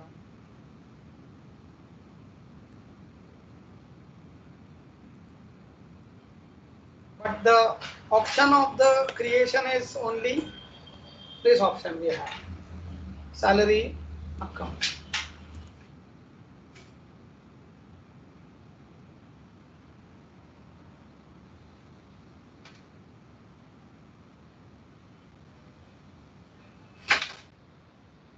We call it as SAT, right? And then we can call the methods like deposit, withdrawal. It still goes same with salary account, right? Now, if there is any change at all, if there is any in the way certain process gets executed, then only we are required to override it. Otherwise, we are all fine with whatever the implementations we are inheriting. That is the power of inheritance, guys. You do not have to explicitly implement each and everything. You have got something in the inheritance. If you are happy with that, don't do job. But if you want to earn something of your own, then we have to. That's it. I mean, that is an option here. Correct. So now we will. Yeah, I mean, this is what the salary account is, and it will keep inheriting everything. Like if it doesn't have its own, if it doesn't have anything of its own, that's fine. It is completely fine with the way the operations are implemented in the class from where it is inheriting, right? So as I said, like the overriding was we did only with this class because we needed to do it. But with this salary account, we do not want. That's fine. It's not compulsory. Okay. Now, a very important point we are going to understand here. Now, our account, like let's say a salary account, we are able to create. We created the salary account, which is a full-fledged entity. Like you can start using it now. You can. It has got deposit capability, earn interest capability, every capability which it requires to have. Though it doesn't have anything of its own, but it has it through inheritance, right? Now there is only one very important capability, rather two very important capabilities missing, guys. The one is open account. Let's say close account. Close account is one of the, like you have opened an account, created an account, you used it, but at some point of time you want to close that account as well, right? Once you are done with the things, now you want to, let's say, close it. But if you see, we ended up creating such account entities which has got all the capabilities except closing. Except closing, everything we have, isn't it? But the customer will say, okay, you are allowing us to open a account, you are allowing us to operate that also with the help of deposit, withdraw, and all. But you have not provided any capability for close. But we should have, right?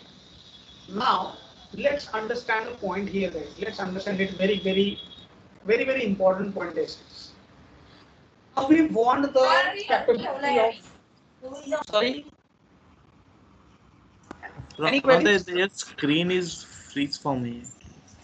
My screen is. Shivraj, freeze. I didn't get it. I didn't change anything here. Are you guys able to see my screen? Yes, sir. Yes, Pranodar. So I was saying that now we want to implement very important capability, that is close account. Okay, so close account is very important capability, there is no doubt. Now there are 2 points to it. Like if you see the all methods what we implemented here, they were such that, I mean, they were having some kind of a generic implementation. Now if you see this deposit, it is generically applicable. If you see the withdraw, it is again generically applicable. Whatever kind of account you take, this is the way withdrawal happens, deposit amount happens. The interest rate, if you see, this is also, it is applicable for most of the accounts. Only the savings account, there is a difference, but otherwise it is applicable to all as is. There is no change into it, right, in most of the cases. And for the deposit and withdraw, it is the same for all. There is no change at all with respect to any, right? But now close account, let's say the close account is such a method for which we do not have any generic implementations. Whatever is going to be, it is always going to be different for different kinds of account. So maybe salary account has a requirement of you submitting all the you submitting the you submitting the document or application to close, then you will be made to withdraw the whole amount and then account would be closed. Whereas salary, as soon as you leave the company, through whom you are having a required salary account, that salary account would be closed, right? So two different current account. Let's say the current account procedure is going to be different. So there is no generic implementation at all for this close. Salary account gets closed once the employee leaves. Savings account is up to you when you want to close it. And current account is also having, like, it's again up to you, but the procedure is kind of different over there. Now what to do? Okay, that is one implementation. Also, okay, there is no generic implementation, that is there. So that's why we cannot implement it over here. Why can't we implement it over here? Because there is no generic implementation. It's very simple. What we implement in the parent class, the ones which has some implementation which is applicable to most of the types or all of the types, even if not all, but most of the types, right? But here we are talking about such a operation for which we do not have any generic implementation. But that is again one of the important ability which each and every account should have, isn't it? Each account, whether it is salary or savings or current, they should have, along with having these capabilities, they should also have the close account capability. Otherwise, nobody will come to open an account in your bank. They'll say, okay, you are allowing us to open everything, but what if I want to close down? You are not providing that capability. And if you observe, we ended up creating such an such a classes where we got rid of implementing close account. Okay, we have not thought of implementing the close account here. We thought, okay, this account has capability of withdrawing, depositing, earning interest, knowing the balance. So we said, okay, we have implemented the end-to-end entity which is fully functional and the people would love it. But it is not, because people also needs to close the account, and that is something which we didn't notice here, and nobody made us notice it. Nobody actually made us notice it. Yeah, Okay, savings account. Pranodar, Yes. sorry I interrupt you. Shivraj here. Actually, I'm unable to see your screen. Is anyone facing that same issue? Yes, same. I'm also Yeah, not able to see. Shivraj. Me I too. thought my network connection is weak, but I think No, Just a minute. it's not Let me visible yet. Okay. actually. Just a minute. Stop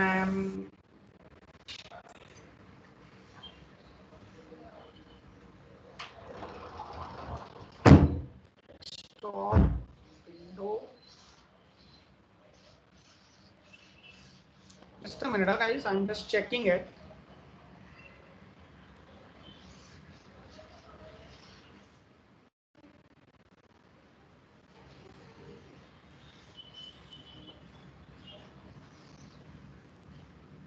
Are you guys able to see it now?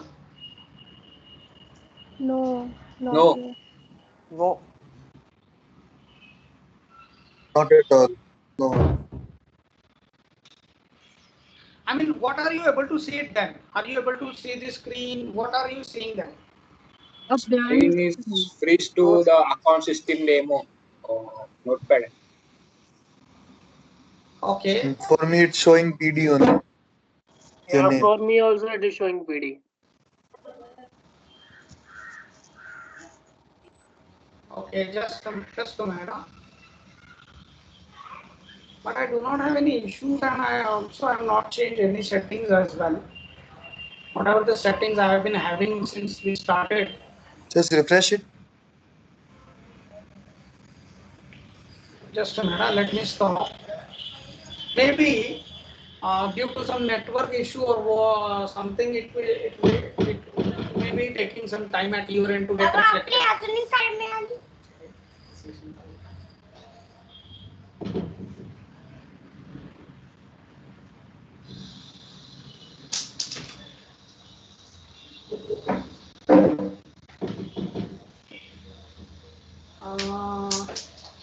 How is it now, guys?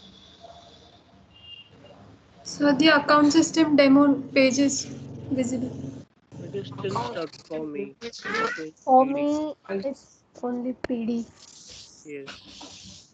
Yeah, it's still a PD. I have this account.java opened. Are you guys able to see it? No, no. No, No.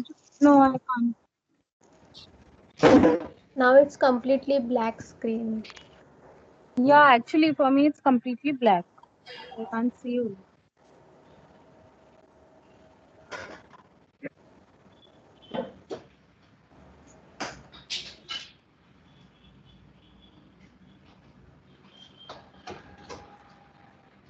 How about it now?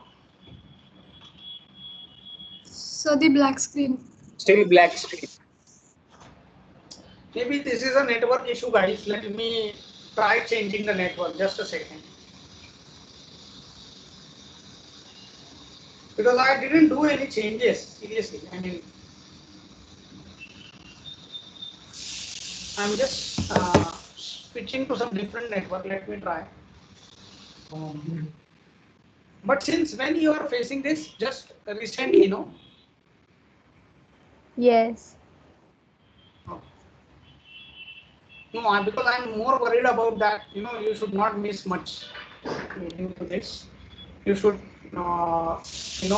bring it to my notice as soon as possible because I do not want you guys to miss anything because of these issues. So I'm just shifting to the different network.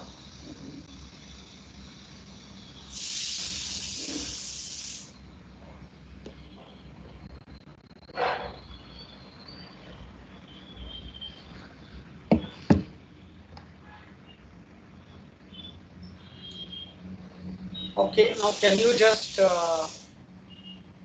tell me?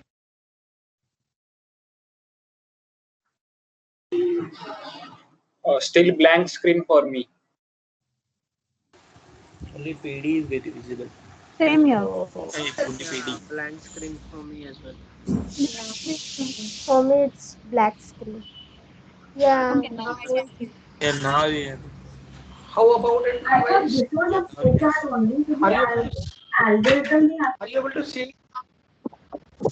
yes, Yes, sir. Are you guys able to see my notepad account.java? Yes. yes, Yeah. yes. Yes, yes. Okay. So should we continue now? Yes, yes, yes. Yes, Yeah. yes. Okay. Okay. Yes. So what I was saying is, like when we implemented salary account, then what? Savings account. We ended up creating such types of accounts like which has all the capabilities like earning interest, withdraw, what deposit and all, get balance, except close account.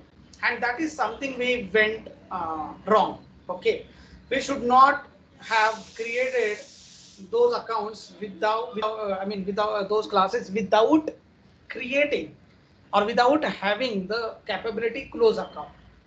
Now that is where very important concepts comes into the picture here now. There are two problems. We are missing something important. One, like nobody got into our notice that okay, we are creating something which is not capable of doing very important point. Okay, if somebody had given us that notification, then we would have not been done that. We would have created the childs who are capable of doing this as well, that close account as well. And that is how, like, you can see how big problem it could be. Like you are creating an, let's say, two-wheeler, but it is not able to get driven. Then what is the point in creating that? Okay, the two-wheeler, which is very important. Now, when it comes to vehicles as well, it's again fits into there as well. Like you will implement the vehicle class, but you cannot implement the drive method which is common, because driving two-wheeler is different than driving four-wheeler. Driving four-wheeler is again different than driving six-wheeler. Okay, so drive is such a method, the generic implementation cannot be done. But then if you have created a class vehicle having start and stop, let's say stop is same. So you have to, let's say, apply the brakes and turn the ignition off. So this is how you stop the two-wheeler, this is how you stop the four-wheeler. So stop is same. Even for some reasons the start is also same. You put the ignition on and then you give the starter.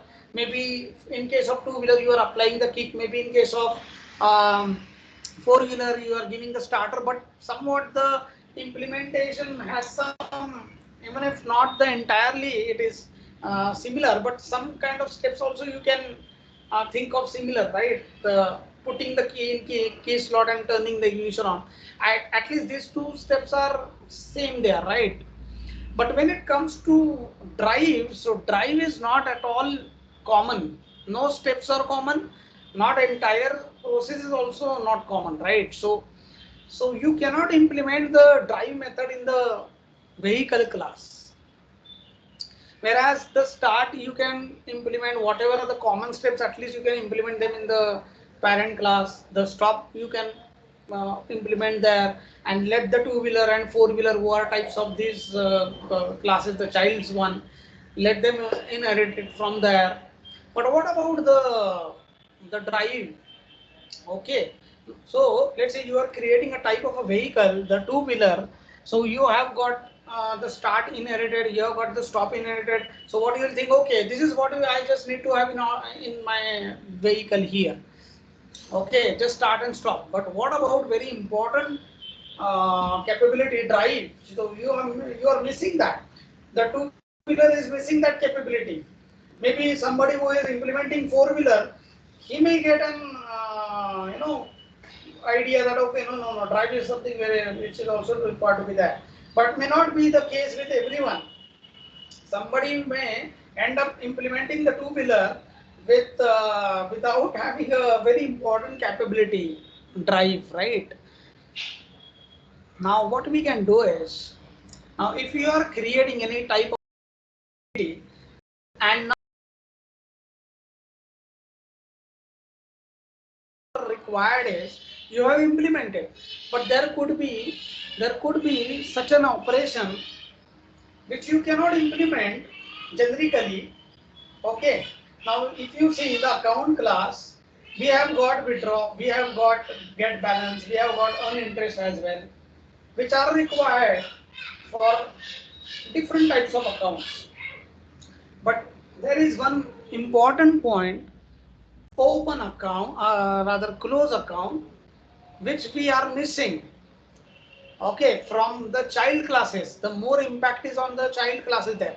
Anyways, we cannot include it over here because we cannot implement it generically. But the other effect of this is we ended up creating such classes which are, you know, which do not have that capability of getting closed. So what we can do is such a operation if we have that the parent class cannot implement it and cannot provide that capability to the childs because the implementation is not generic. Also on the other hand, parent wants the childs to have that capability compulsory. Okay, it's compulsory because without that they they are not the usable enough. So how can this be done? How can the parent, even if it is not in a position to provide a very important capability, how can it then at least it has to, like either it has to provide the capability, or if it is not able to, then at least it has to provide that indication that okay, you have to have this. That kind of an indication it has to provide. So how can it do it? Using abstract method. So that is where the abstract comes into the picture, guys, where you are considering one of the important capability which each and every type of that entity should have, but on the other hand you cannot provide it because there is no generic implementation to it, but at least you can give them the indication that to the child classes you will have everything from me. Deposit you will you can inherit from me, I have provided. If even if you do not have your own, that's fine because I have already given you.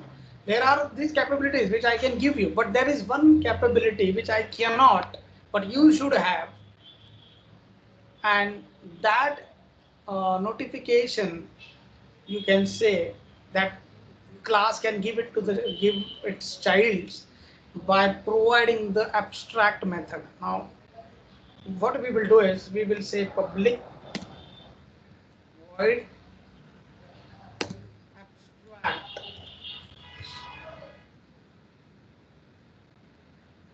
Public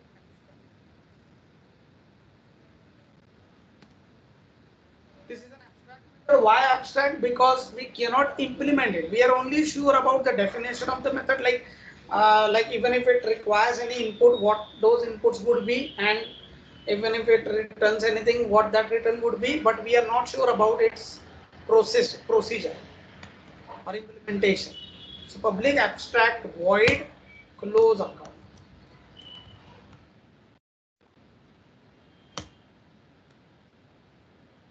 So there is only this. Now what this will do? What this will do now? Now some important changes it is going to bring in now. What those changes are?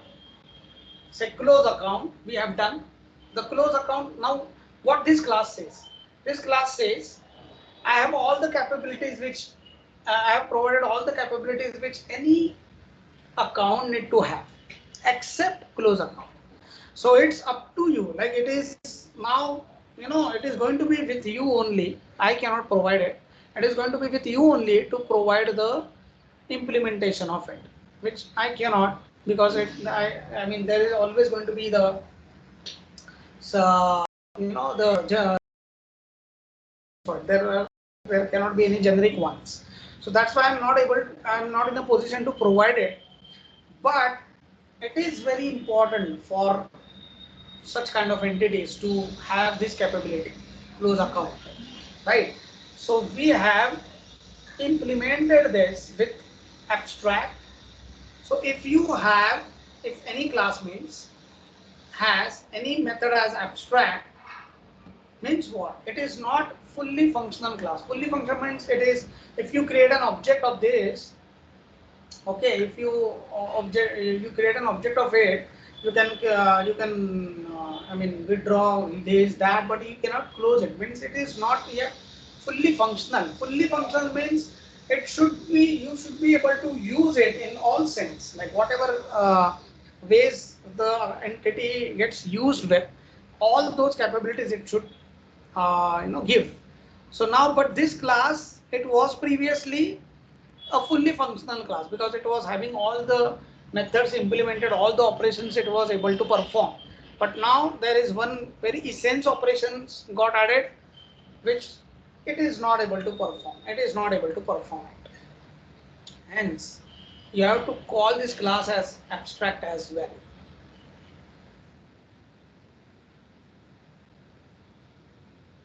So if a class has any method which it cannot, it cannot do any operation which it cannot perform, but it is very important an entity that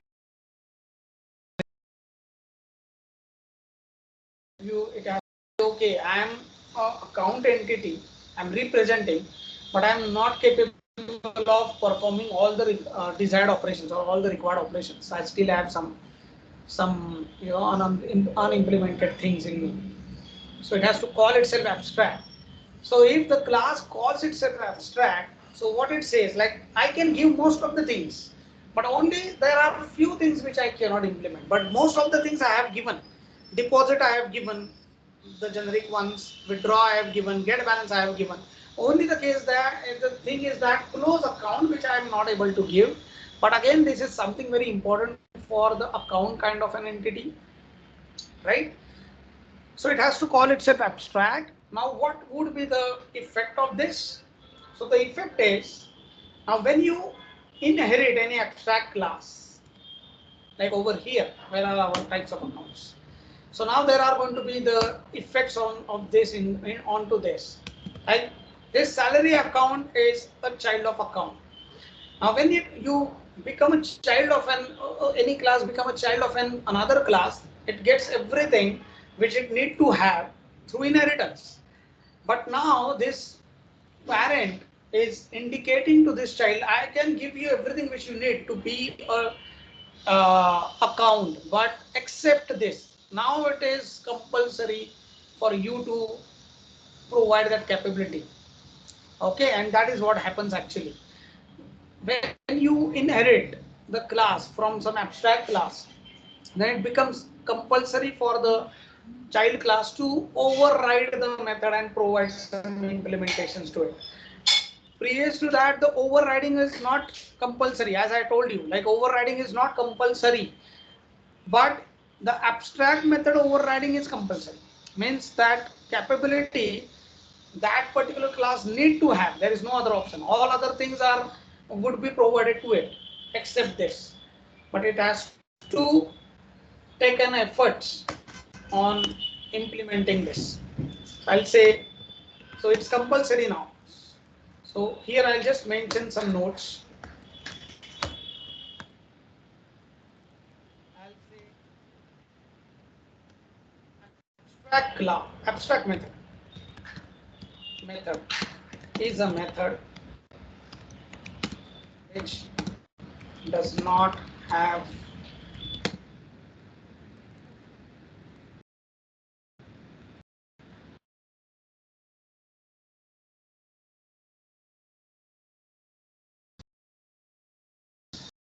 not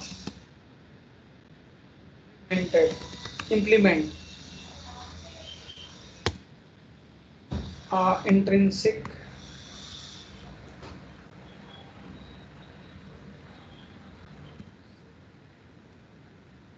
operation which when class cannot implement intrinsic operation which it wants classes to implement. Compulsorily is very important.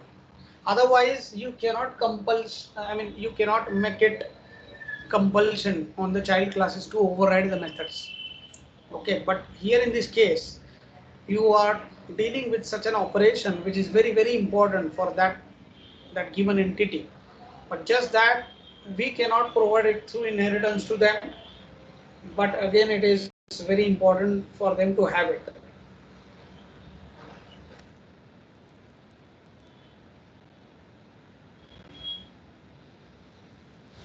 Now this is compulsory for these two classes, savings as well as salary. to have this capability, because they are not going to get it from inheritance, so they have to build their own. Hello, sir.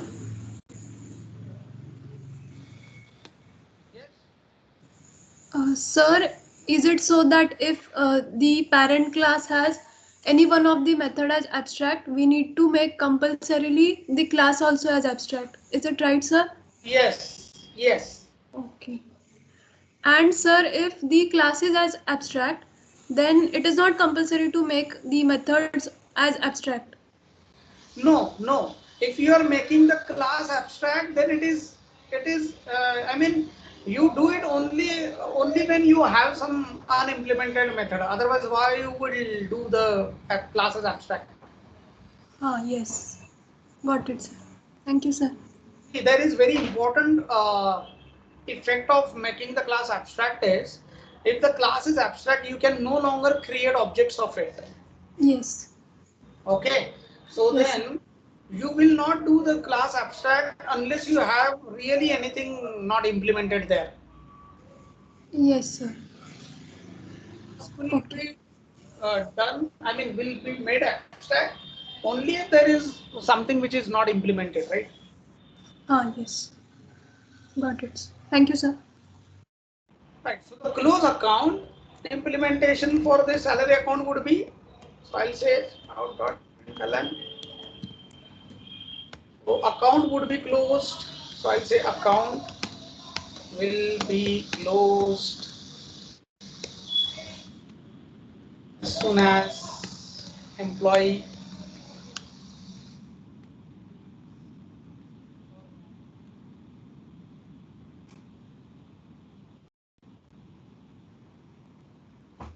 there is no escape to these entities.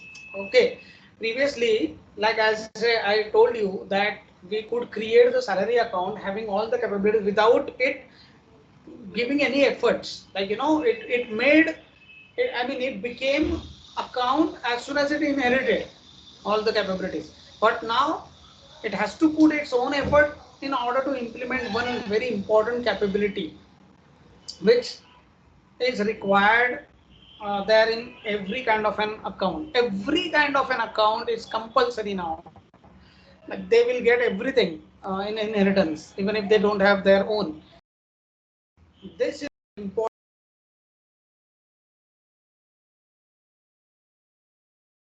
Implement any account, child class of types of account without having this capability. We have to have it now.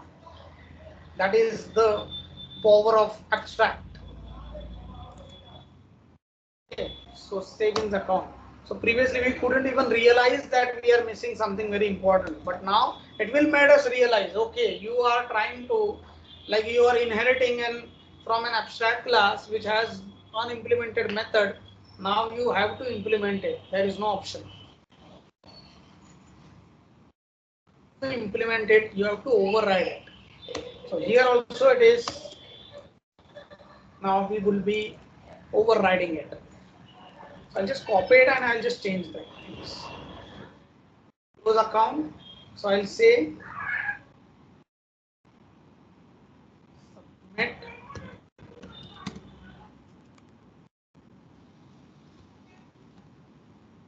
application, withdraw,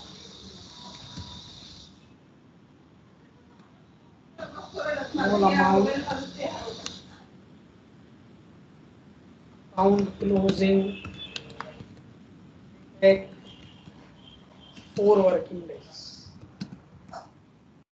But now every account should have this. Now it has become the fully functional entity, savings account. It is now we are as well. Now I'll do it.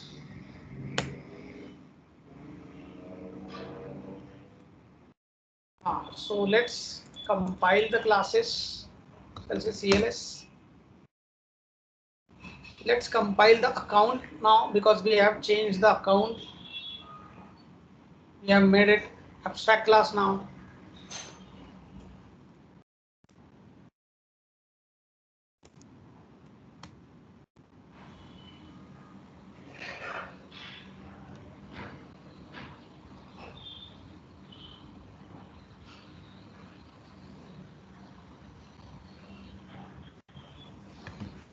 Right?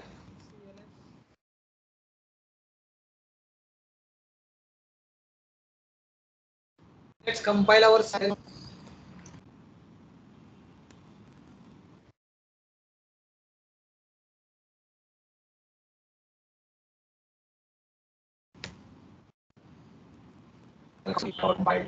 Let's compile savings account. Compile. Now let's compile our domain class.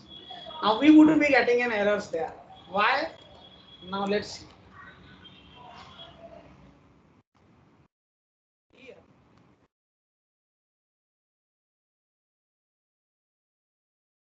We're going to get the errors because now here we are creating a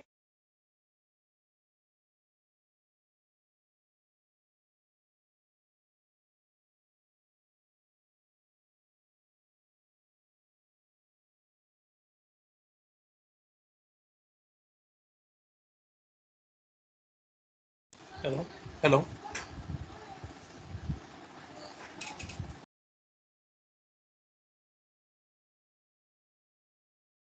an object of account.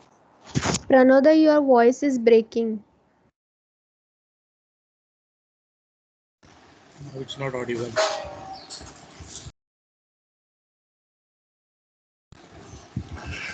So you are also not able to hear, right?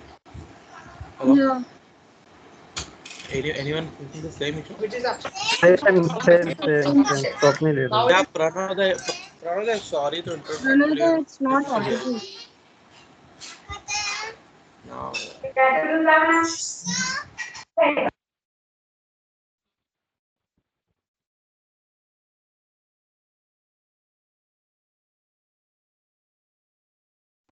Left हुए क्या प्रणोदय?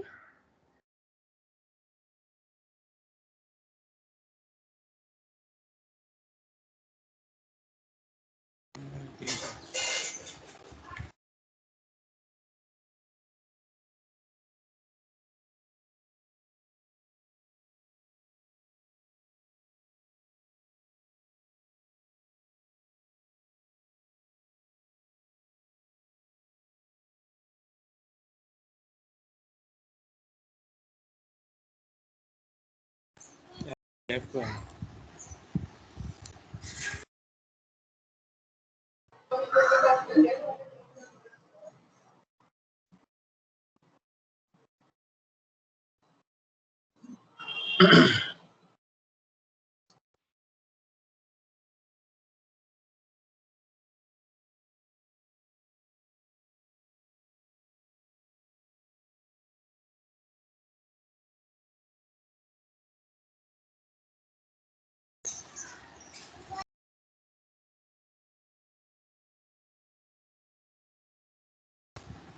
Hello. Is anyone contact me? WhatsApp. मुझे WhatsApp करोगे? WhatsApp पर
Hello guys, are you there? Yes, Pranode. Yes. Yes, Pranay. Yes. Sorry, I didn't notice that when I got out of the call. So you guys were with me when I was explaining you. I mean this, right? Account system. No, No, we have missed 7 to 8 minutes. 7 to 8 minutes we missed. Oh, okay, okay. So I'll explain to you again what I did. Can you You guys, share your Yeah, screen, abstract. yeah, Pranode? yeah.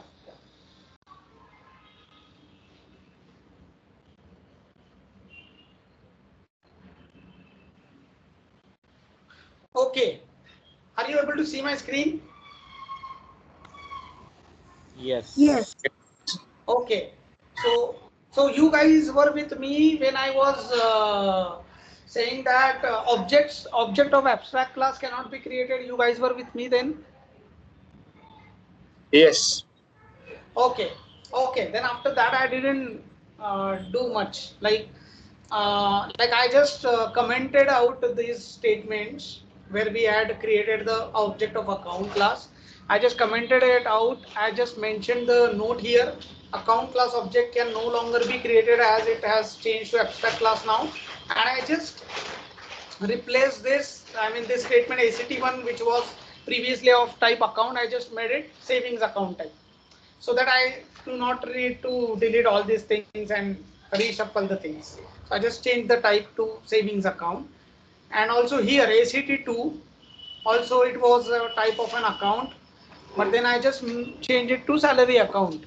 And the salary account can be created with the account number. You cannot create an account salary account with the balance, right? Because the balance is always going to be zero. The first balance would be your very first month salary, right? So there won't be any balance.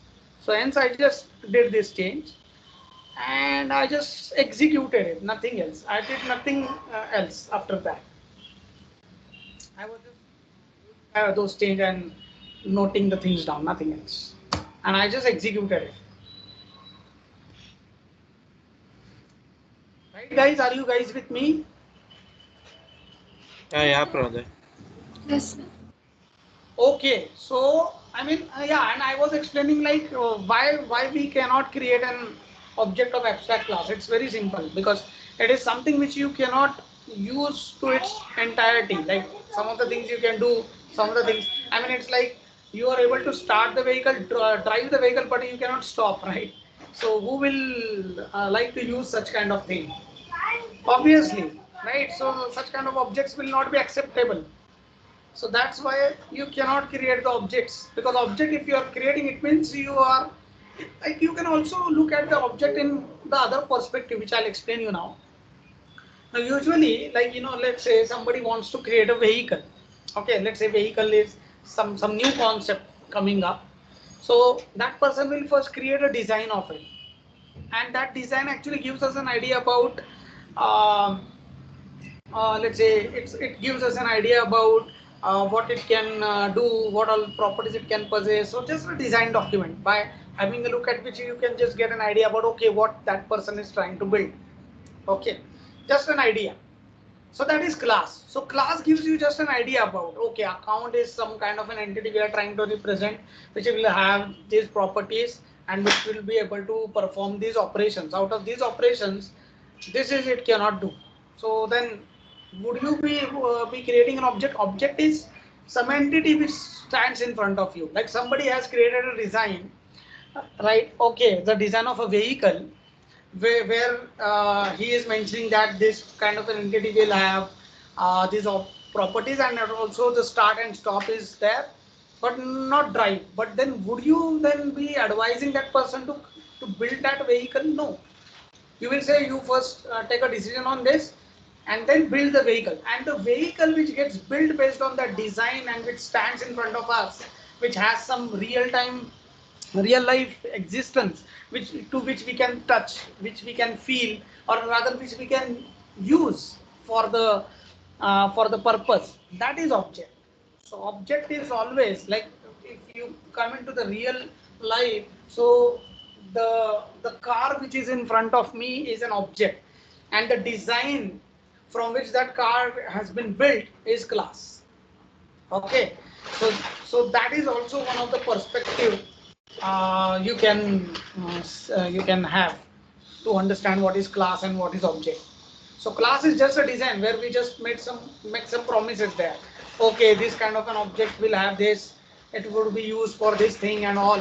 But once that object gets built and you are able to now use it, and that is something which we are looking for, right? So that is what object is. You can use it. So that is what the object is, guys. So if you get a design of a vehicle which where there is no mentioning of a drive capability, obviously, even if that object gets built, even if somebody builds it, it's of no use. Nobody will go for it, right? This is something which can be started and can be stopped. Then we cannot call it a vehicle, right? The vehicle should have one very important capability, driven. It should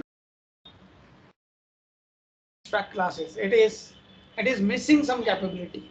It is providing most of the capabilities to its childs, but without some. And then those childs are required to then, no, they will get most of the things inherited through inheritance, but there is something missing that they should take care of implementing on their own. Got it, guys? Hello. Yes, sir. Yes, Pranode. Yes, sir. Okay, now very important point again. Let's come to that. Now I'll tell you there is one important issue in our implementation over here. Okay, over here there is an issue. This interest rate. Okay, issue means what? I'll tell you. This interest rate is accessible to the child class as it is protected now. Now, if childs, like let's say this child, there is a child here, let's say this one. Now, if any child tries to update that interest rate accidentally, or let's say knowingly or unknowingly, whatever, but if at all it does it, something like this, interest earn rate.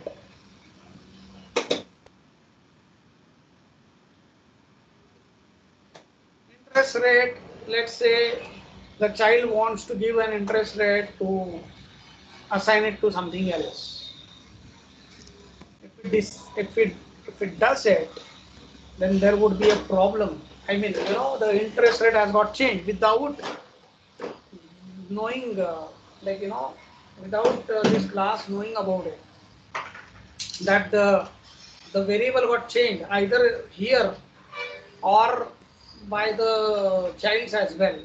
But we do not want to support this kind of an operation, because interest rate at all, if it is required to be changed, okay, and that too will happen after the RBI will revise it. But that change, whenever it would be taken place, it will take, or rather it should take place only and only at this place, not after it. Once it is set, that is set. It would be changed only with the circular, the next circular of the RBI, not before it or not after it. Once it is set according to the circular, latest circular, it is the one which would be applicable until we get the next one. Right? Now, how can we stop this kind of a thing? Like this kind of a thing can happen in the child classes as well as it can happen as one of as a part of any of the method here as well. So wherever it is accessible, it can happen. Now, I do not want to happen this. Okay, the change is only would be at this place and not at any other place, and that is where final comes into the picture, guys. Final is a variable which once it is initialized, now initialization is compulsory. Why? Because that variable will get the value at the time of creation, because there is no chance after that. You do not have any chance after that to put some value into it. That's why initialization is compulsory, but you cannot change it then. Once it is created with the required value, you cannot have any attempt of changing it. and that's why our interest rate is a good candidate for being a final variable. So it has to be here, like whenever the change is there, it should be, it will be with the RBI's consent or like with the RBI circular, but the change will happen only here, right? So is I take final. So I'll just mention it here.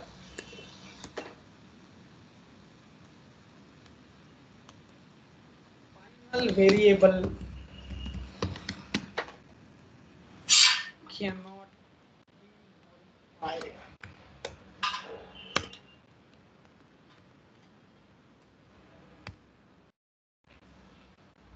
Cannot be modified. These variables are to be initialized. They should have the value, and whatever the value they should have at the time of defining the variable, because there is no chance after that. It is required. So this is what final does, guys. It's even if you exposes this variable, even if to your child class, now nobody requires to do any modifications. Rather, nobody should be able to do it. Only the change should happen here and not at any other place. So that is what final does, right? So final variable cannot be modified.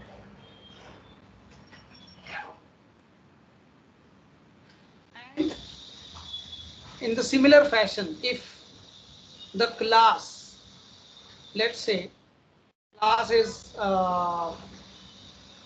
defining some capability, let's say anyone, like that the methods, the class when it provides, you can change the implementation of that method, like the way salary account did here, saving account did here, earn interest. It changed it. It changed the implementation of it, right? But if the class doesn't want its child to change the implementations of any method by overriding them, class defines such methods as final. So I'll just mention here what is final method. Final method which cannot be overridden.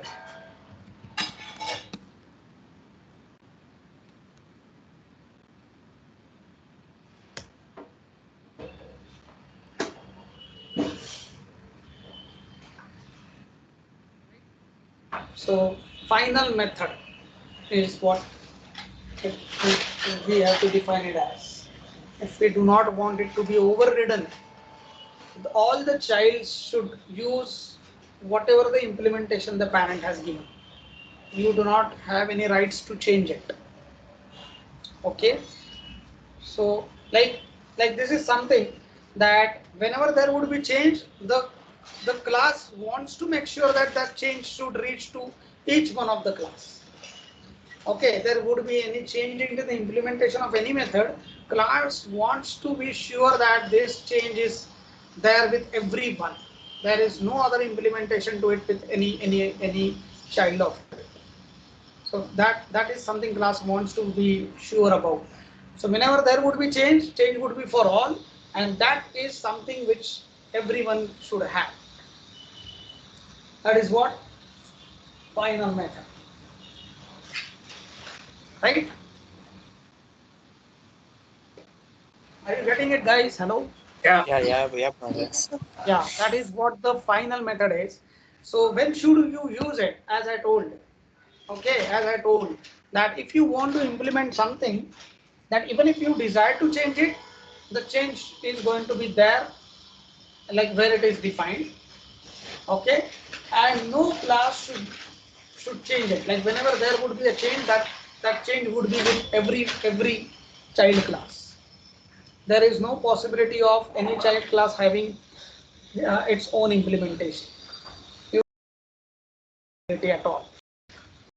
right? So that is what the final method does.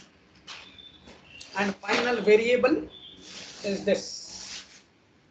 The interest rate change will happen here only. Nobody is entitled to do any modifications after it. Right? That is what final method is all about. Yes. Any questions? Any queries, guys?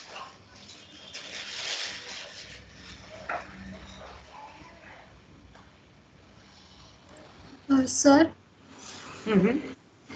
Sir, the protected variable can be used by child class, right, sir?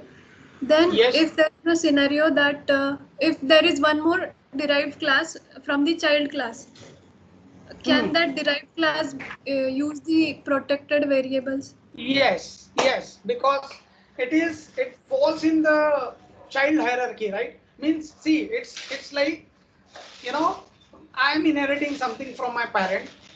My son inherits from me. So like, you know, it goes through inheritance. So inheritance continues in the child hierarchy. Right? It's not only limited to the immediate child. It goes on with the child's child as well. Yes, sir. Right? So it is like, even if the class inheriting from this, let's say salary account, so even if it is not the immediate child of my account, but still it is child, the descendant, which is called as descendant. Descendant means the child's child, any level of child. Yes, sir. Because it is falling in the child hierarchy. Yes, got it, sir. Thank you, sir. Yes, any queries, guys? Because now I am going to explain what we are going to do tomorrow. From tomorrow, like we are now going to change our shift now. Like the shift is now going to be towards automation now, right? So there is going to be a shift now from tomorrow onwards. Like since last 4 days we have been talking about Java and different things. Now we are going to shift to the automation now gradually. We would be revisiting the Java concepts. Don't worry about that. It's not that only these things is what we are going to have a look at in Java. No, we are still have few points to discuss and implement and all, but we will do it once we will require them in the automation now. So that's why from tomorrow there is, from our point of view. So from tomorrow we are going to start discussing about the automation, like not Selenium I'm saying. Selenium is something which we are going to do, no doubt about that. But you know, always guys, please remember, whenever you are learning something, you should learn it from the principles. Okay, like object oriented concepts. So these are the same when it comes to C#, Java, Python, whatever. In Python also it works like this only, like child, parent, abstract, is that. In C# also it is there. So this object oriented, so we learnt Java from the principles. Okay, we didn't learn it only the things which are specific to Java. No, we learned it from principles. So that is what is going to happen with the Selenium learning as well. We are going to learn the Selenium from the principles actually, and there are some principles by which every UI automation tool is bound by. Every UI automation tool, whether it is QTP, TC, Ranorex, C-Test or APM, whatever. So before you start learning any UI automation tool, you should be very clear about their principles. And that is what we are going to talk about in our tomorrow's session. So what I want to say here is there is going to be shift now. We would be shifting our sessions towards automation, UI automation, backend automation, how UI automation tools are different than backend automation tools, what are the different principles, what is object repository, what is API into the automation tool, how it goes. So all those things are something we are going to discuss in our tomorrow's session, along with the architecture of Selenium. The architecture, like I have seen many a times lot of problems in setting up the things just because the people are not clear with the architecture of the tool. And when it comes to Selenium, APM and Vinium, the main point is understanding the architecture. If you are thorough with the understanding of the architecture, you can present the POC to anyone. Okay. When it comes to the POC, proof of concept of an automation, the customer or the client wants to understand, doesn't care about what kind of framework. Okay, what is the hardware software requirement for the given tool? If can we use this on the Linux, can we use this on the Windows, can we use this on the Mac? If at all we can, then what all additional hardware software requirements we may require to procure. So POC always goes around all these things, which is all about around uh, giving them the information about the investment, if at all we are required to put into them. Okay, so for that you should be very, very clear about the architecture. Now if somebody asks you to start executing the tests on cloud, so how to do that? Or to understand these things, you should be very clear about the architecture of the tool, whatever you are learning. So our tomorrow's topic is going to be understanding the UI automation, backend automation. Backend automation means REST API automation, Postman, because there are a lot of confusions. I usually get the calls like where the people say I want to check the performance of my application. Can I use Selenium? Or let's say I want to upload my file, so can I use Selenium? So these things are just because the people are not very clear about the architecture of the Selenium tool. Like when it comes to Selenium, people say the native applications cannot be automated using Selenium, like application like Notepad, WordPad cannot be automated, only the web applications. No, it has gone now. Selenium can now be used to automate this as well.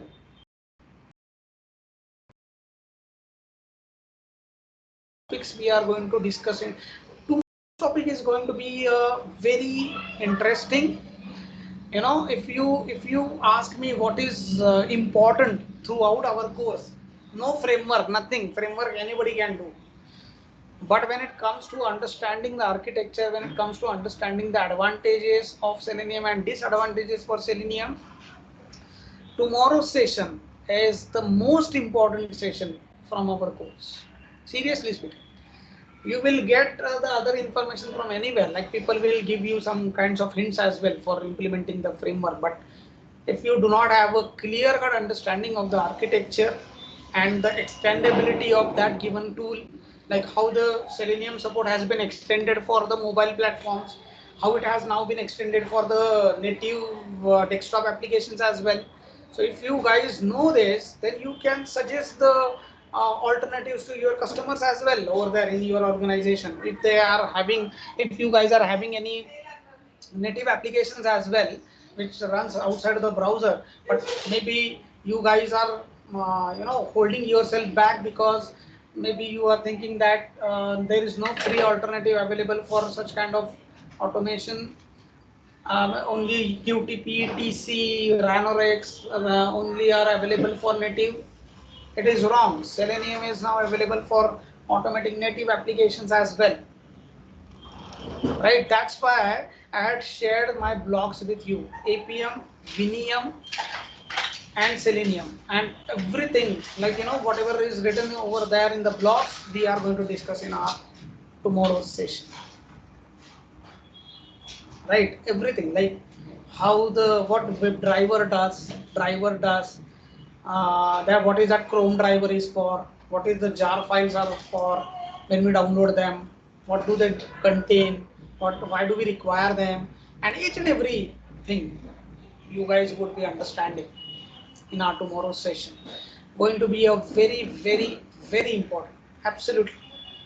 The other, as far as these other sessions are concerned, like find element by this and that, that's fine. But when it comes to Selenium and when it comes to presenting the POC, because see, I had been part of lots and lots of POCs. I mean, I have worked as a consultant as well for the companies. But then when it comes to the POC, customer always used to ask me, forget about the framework, just give us the, uh, the clear cut advantages of a given tool and disadvantages of a given tool, and what are the software requirements and hardware requirements, how much money we need to put in, and then we will see whether to go ahead with the project or not.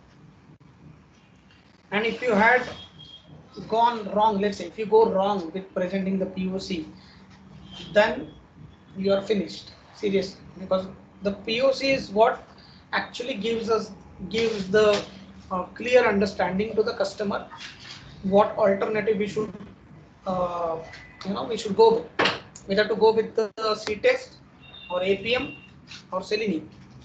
It's not that Selenium is the only tool that is there because it is a web application and farana, but there are other tools as well, QTP, TC, Cypress, Protractor. So customer may ask you, like if you suggest him Selenium, but then if he asks you, okay, Selenium, why not Protractor?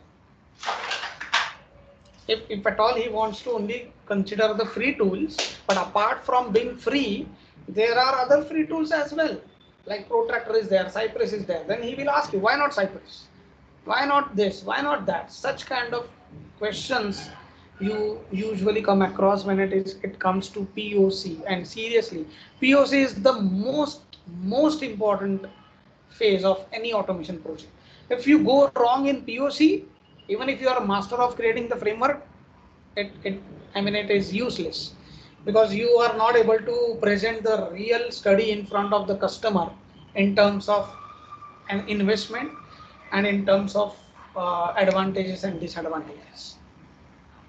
So all these things like POC, I'm going to share my own experiences, like when I was part of the POC of C test, when we were doing a mobile automation, we were using C test first, then we shifted to APM. But that shift was not only, I mean, I had to do lots and lots of study, and I had to present that study. I had to give lots and lots of I have to answer lots and lots of questions, and then only I got to go ahead with that.